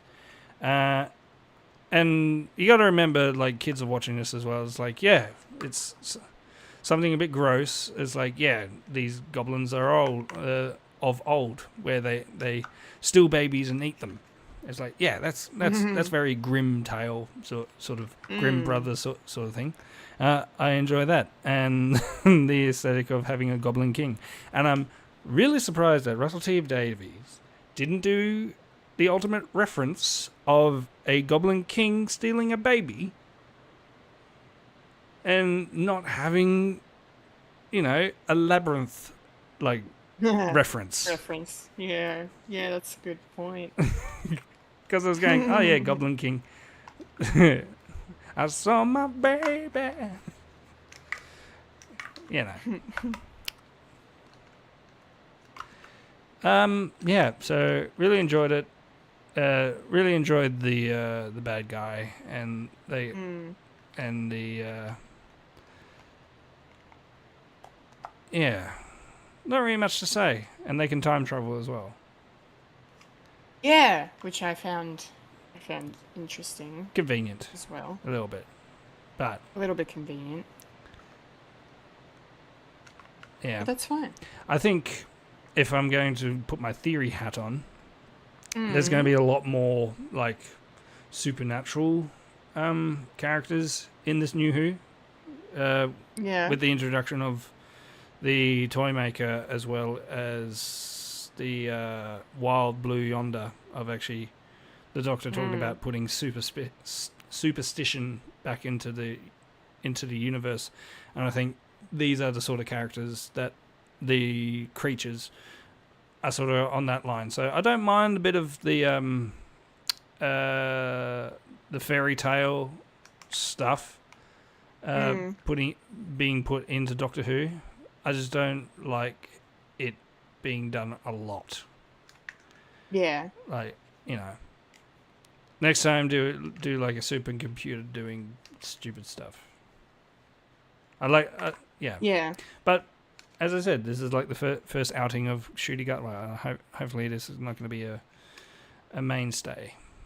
Just different stories. I love that. That's the reason why I come back to Doctor Who. It's always the different stories, and it's like, okay, I like this sort of thing. I don't mind this one, but I don't particularly like that sort of story. So yeah. Yeah, fair enough. Well, you mentioned, the sonic screwdriver and the psychic paper. I feel like the psychic paper probably didn't even need to be used, because the scene he used it in, didn't really like. Like I feel like Ruby didn't need much convincing. Like, she wasn't put off by him in any sense. So I thought it was a bit weird that he just whipped it out. But I guess, hey, fine. But the sonic screwdriver, yeah, I appreciate the thought that's gone into the redesign of it. Like the connection to Shooty Gatwa's heritage and and all of that as well is really beautiful. I just don't like the look of it. Like as like a TV remote, as like a click remote, and as opposed to an actual sort of screwdriver. I guess that's kind of how I'm feeling about it, but it's really not the end of the world. It's generally a minor nitpick. I did really like the intelligent gloves. Yeah. I thought they were fun. The Mavity gloves. The Mavity gloves. I thought that was they were really, really cool, and I liked how they weren't an Ex Machina thing. Like, they weren't like a Deus Ex Machina, we'll just use them to get out of the situation. They had their own limits to them. So I thought that was really cool and well done. But I that scene where they're on the rope ladder going up and he's explaining how they work and all of that, I thought that was really a really nice scene. actually. So, yeah, but no, I those are my thoughts on the new gadgets. What did you have any thoughts? Um, Doctor always loves his gadgets, and Mm. again, only the first episode. If it's going to be a more gadgety sort of Doctor with Shooty, I'm all for that. And as you said, hopefully it's not a Deus Ex Machina sort of every time. It actually bows well and actually fits within the story, and not all powerful. I mean, in this one, there is a power limit to the gloves. I think he said like 3% or something like that. Yeah. From the last bit, and then he had to pretty much drag the entire ship down. So I like that. So I can't remember the last time we had like a very gadgety Doctor. No, Inspector Gadget. Inspector Gadget. Diddle-diddle-it. Inspector Gadget. Could be a Time Lord. Everything's a Time Lord. Everything's a Time Lord. Everything's a drum. I like that meme. Is Mary Poppins a Time Lord or a witch? She's neither. She is the same creature from It, only she survives on children's joy and not fear. And not their fear. That's great. What's next? Amazing. Alrighty. Well, I guess we can talk about I don't know, let's talk about Ruby. I really liked her. I thought she was a great a great character, a nice addition to the Doctor Who universe. A good companion. She's not whiny or annoying. She's clever. She's switched on. She's so clever that she worked out that the Doctor is a time traveler. Hopefully she doesn't drift into like Mary Sue territory. I don't think she will, but what they did with her this episode, I thought was really good. Mary Sue. Now I know a definition for Mary Sue, but what do you mean? So like how like everyone calls Ray a Mary Sue. Oh, that she has all the powers. Like, you're just good at everything. You're a young woman. You're good at everything. You know everything. Ah, okay. Like you can't. You always have plot armor. You can't go wrong. Like you just. Yeah. The other definition that I know of, and I always confuse which ones people are talking about, is the Mary Sue, as in the insert character for the writer in this story. Oh right, okay. Yeah, I didn't know it was also used as that term. Yeah. Here we go. Do you know My Immortal? Yes. That. I do know about that. Yeah, okay. As in insert you into that story, and you cannot do no wrong, and you have a love triangle between Harry and Draco. Yeah. and then someone hacked your account and basically retconned the entire thing. Yeah, that story is very, very infamous in the fan fiction community. Yes.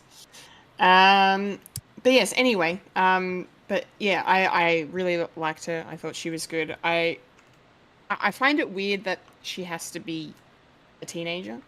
Like I know so was Rose. Like Rose was also like 19, I think, as well. I think she's 20.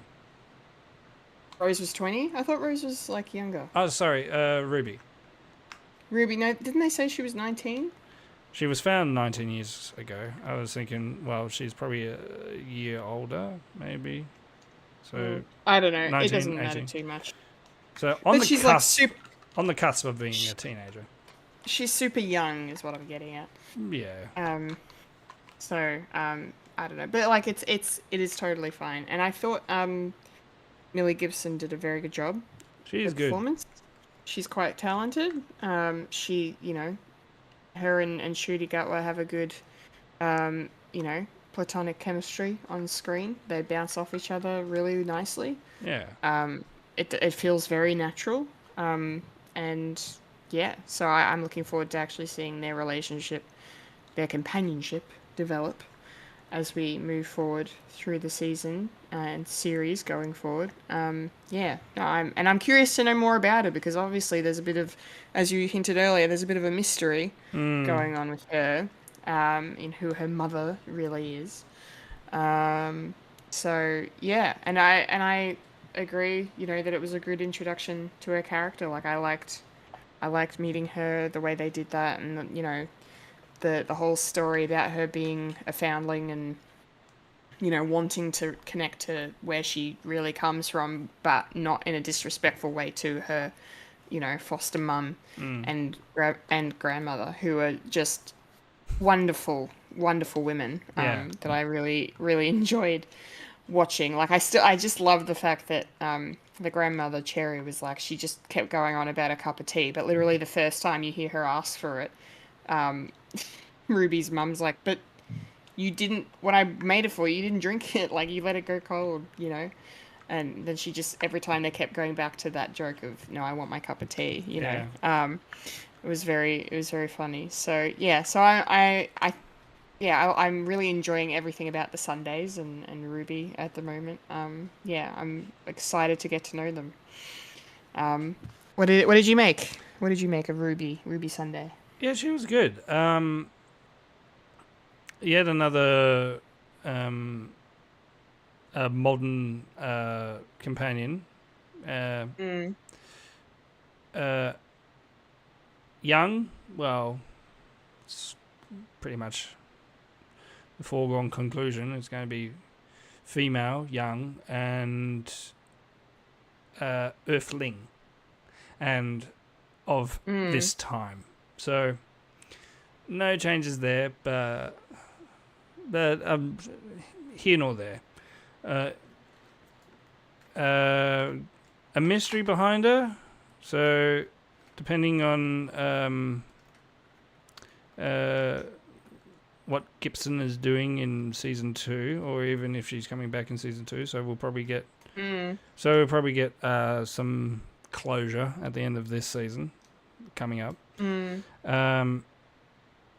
Yeah, so a lot of mysteries there and a lot of theories that are going around, and there's one that I think fits, but I don't want it to be. Because Ruby was found, it's 19 years ago, so what would that be?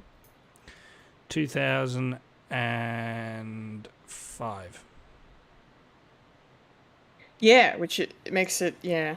I thought about that too. I'm like, oh, that's, the beginning of New Who. Yeah, so, and it just proves how old we are. And also, the mum could be, I don't know, the teenage pregnancy of Rose, maybe. And I hope not. I hope not. Oh, God. Nah. No. Too laborious. Yeah. And that's why there's no mention of her on any database, because she's not in this dimension. Yeah. Yeah. And father, question mark. Could be just a boy from high school, blah, blah, blah. So, yeah, that's Ruby. Interesting. And she's going to be awesome. And the relationship that she has with the Doctor is good. I don't want a romantic relationship. We've had too many of them, thank you, and I'm sick of them. Yeah. Yeah, no, I like the Doctor and the companion to just be friends. Yeah, platonic. Platonic. Through and through. Through and through. It definitely works. Quite a lot better. literally, clubbing mates. Yes, 110%. Oh, so many stupid people on the internet. Oh my god, they made Doctor Who woke. Look, he's wearing a dress.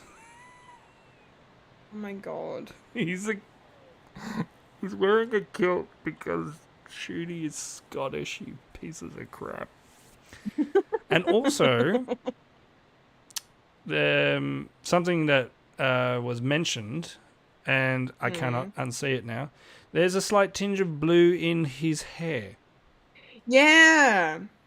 I had that pointed out to me on YouTube when I was watching a video about the episode, and they showed photos of like, screen caps of like Shooty talking about the hair or whatever, and I'm like, oh, it is actually blue. I didn't even notice that. So Yeah. now it's all I'm gonna be see. And I Very interesting. and someone pointed out is like yes, the people are going the right people are going to hate it. A doctor who is a person of color who is gender fluid and has blue hair. Yeah, it's pretty great. Take that, motherfuckers. Yeah. Take that, motherfuckers. Yes, definitely. So, Yeah. shall we talk about Mrs. River? Mrs. Flood. Mrs. Jones. Mrs. Jones. Oh my- Mrs. Jones. My goodness. Yeah, I want to know your theories because I have none. But I was watching it, and as the episode was going on, and like, when it gets towards the end and you see the way she's reacting to the Doctor and to the presence of the TARDIS, and it's like my what my brain did? I'm like, oh, is she from Classic Who? Like, was she in the old Who? And I looked through her IMDb and I couldn't find a Classic Who connection No. through her. She was in an episode of Red Dwarf, but she hasn't really Yes. done much genre stuff. No. But I was so intrigued because then, you've got that scene where she looks at the screen, breaks the fourth wall, and says, "Haven't you ever seen a TARDIS before?" It's like, and we're just like, what? What's happening? What's going on? So yeah, I'm this mystery box is intriguing. So I don't know. I have no theories. Mike, please, your thoughts, your theories, educate me. What do you reckon? You know what's a scary bit? I have no theories. Ah, wow. It's an enigma. fine. She saw the TARDIS go off for the first time, and she was quite surprised. It's like, what's going on? And then she's just sitting by a gate and watched the TARDIS go again, and goes to the Doctor. You're going to be great, and all that, and pretty much tells Ruby, it's like, you enjoy yourself. It's like, okay. And then that happens. It's like, okay, what are you setting up? Because a lot of people from pretty much from the very get-go of if there's a woman who knows the Doctor a lot more than most people's knee-jerk reaction is the Irani, who is a renegade Time Lord who is female. Essentially the female version of the Master from Classic Who. But then we got Missy, and a lot of people saying, oh, is Missy Irani? It's like, no, it's the Master or the Mistress, and we don't need Irani, please. Because the Irani has been in episodes that aren't good. Yeah. Whoops. Like, her stories and her motivations do not make sense, like, at all, in either one or three. If you count Dimensions in Time as a story, which a lot of people don't. the only benefit is we get to see the Sixth Doctor interaction with the Brigadier, and that's the only time you get to see them both together. Okay. So that's it. No, it's not going to be Irani. No. Okay. Don't need it. And it's a person who can break the fourth wall. So is she human? I don't know. Yeah. Or is she someone who is running away from something, like an alien doing something? We don't know. Or is she connected to the hand that picked up the toy maker at the end of? This is the Figure thing. This is the reason why I don't like so many mystery boxes, because they either not be connected to anything, or they're just not going to be fulfilled. I mean, like, the Doctor's daughter is still out there, and she's only been in one episode, and that's it. Is this going to be something? No. Big Finish will pick it up, but that's why I don't want to jump to any conclusions. I just want. I'm just sort of burnt out. It's like, oh, who could it be? It's like, no, I don't. No, I don't want to. I don't want to anymore. I just want to sit down and watch. But I will speculate that Ruby Sunday is the illegitimate child of Rose Tyler and a boy that she went to school with. You like that theory? No, I don't. But you're like, oh, that's probably a is. theory that they could do.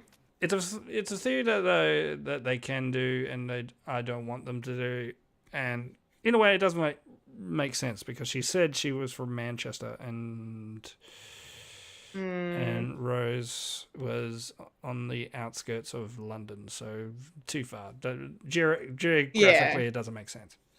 No.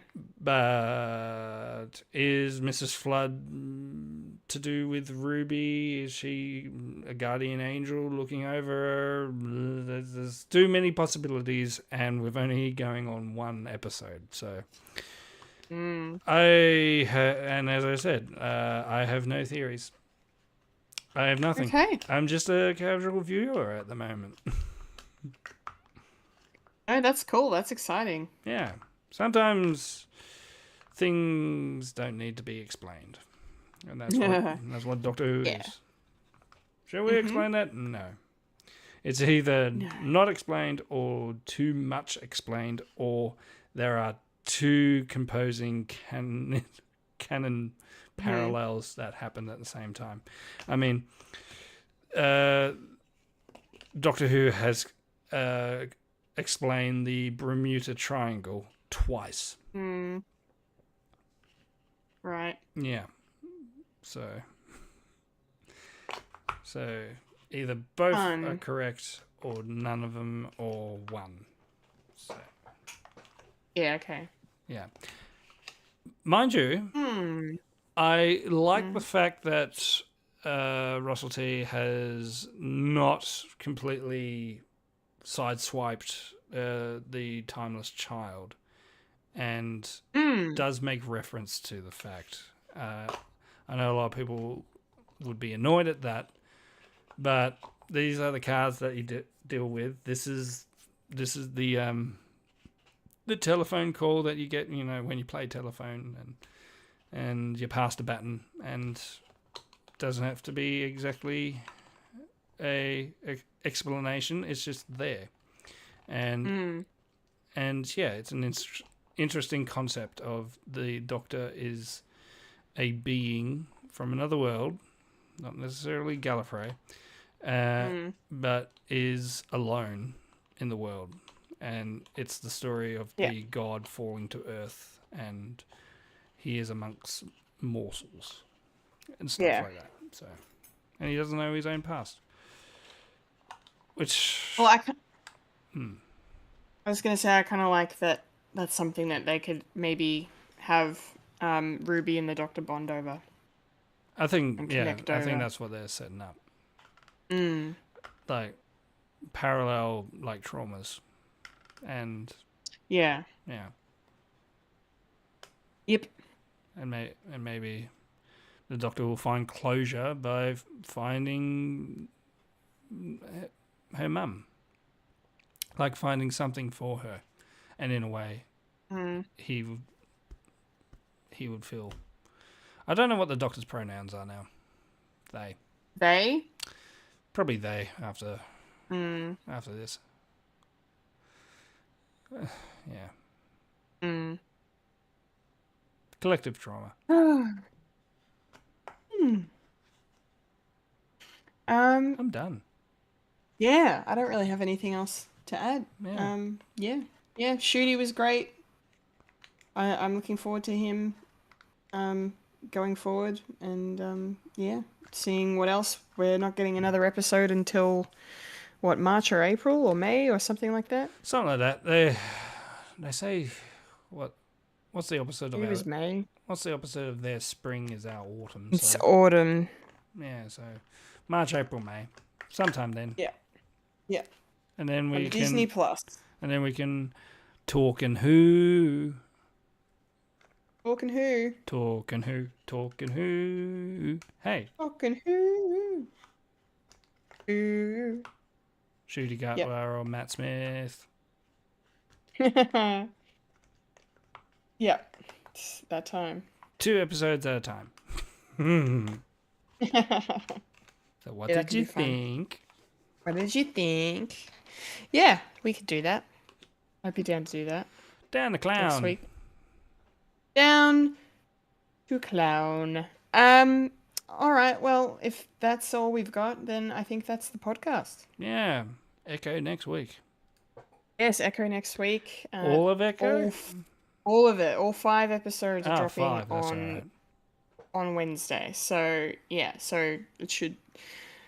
By the time we reconvene in a week, we should hopefully have time to watch all 5. So Yes.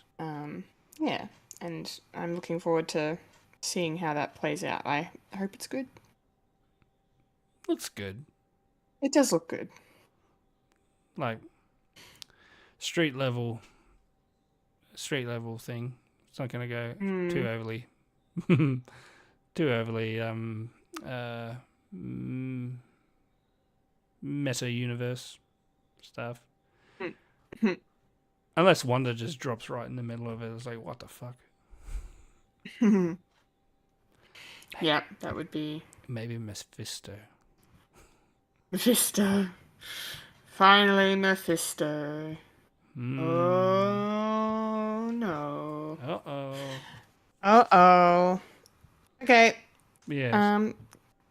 That is our thoughts on the Doctor Who Christmas special, The Church on Ruby Road. I hope you guys enjoyed our discussion. We'll be back next week for more fun times. So thank you for watching and listening. Let's get on out of here. Yeah, A all 1, set up. Yep. a 2, a 3. And that was a was a podcast called called Fred. Yes, remember to follow us on Facebook, Instagram, and Twitter for the latest Fred content. No longer on Twitter. If you'd like to listen to Fred the Alien, you can find us on SoundCloud, Spotify, or Apple Podcasts. If you like to watch Fred the Alien, you can head on over to our YouTube. If you're there right now, give us a subscribe and hit the bell icon so you can be up to date of all the videos that we are going to be doing this year. And if you're on Twitch, give us a follow and make sure you enjoy everything that is to come. Yes, please do. I've been a Kendall Richardson. And I am the overly excited Michael Lister. I guess. I guess. And you just experienced a podcast called Fred. Transition. Yes. Remember to eat beef. Remember, Freddy lives, Loki dies, the Doctor is in, and 2024 is my year. Not your year, but my year. Thank you for listening and watching. We appreciate it. Thank you very much. Look after yourself and your mental health. Laters, gators, and See. no.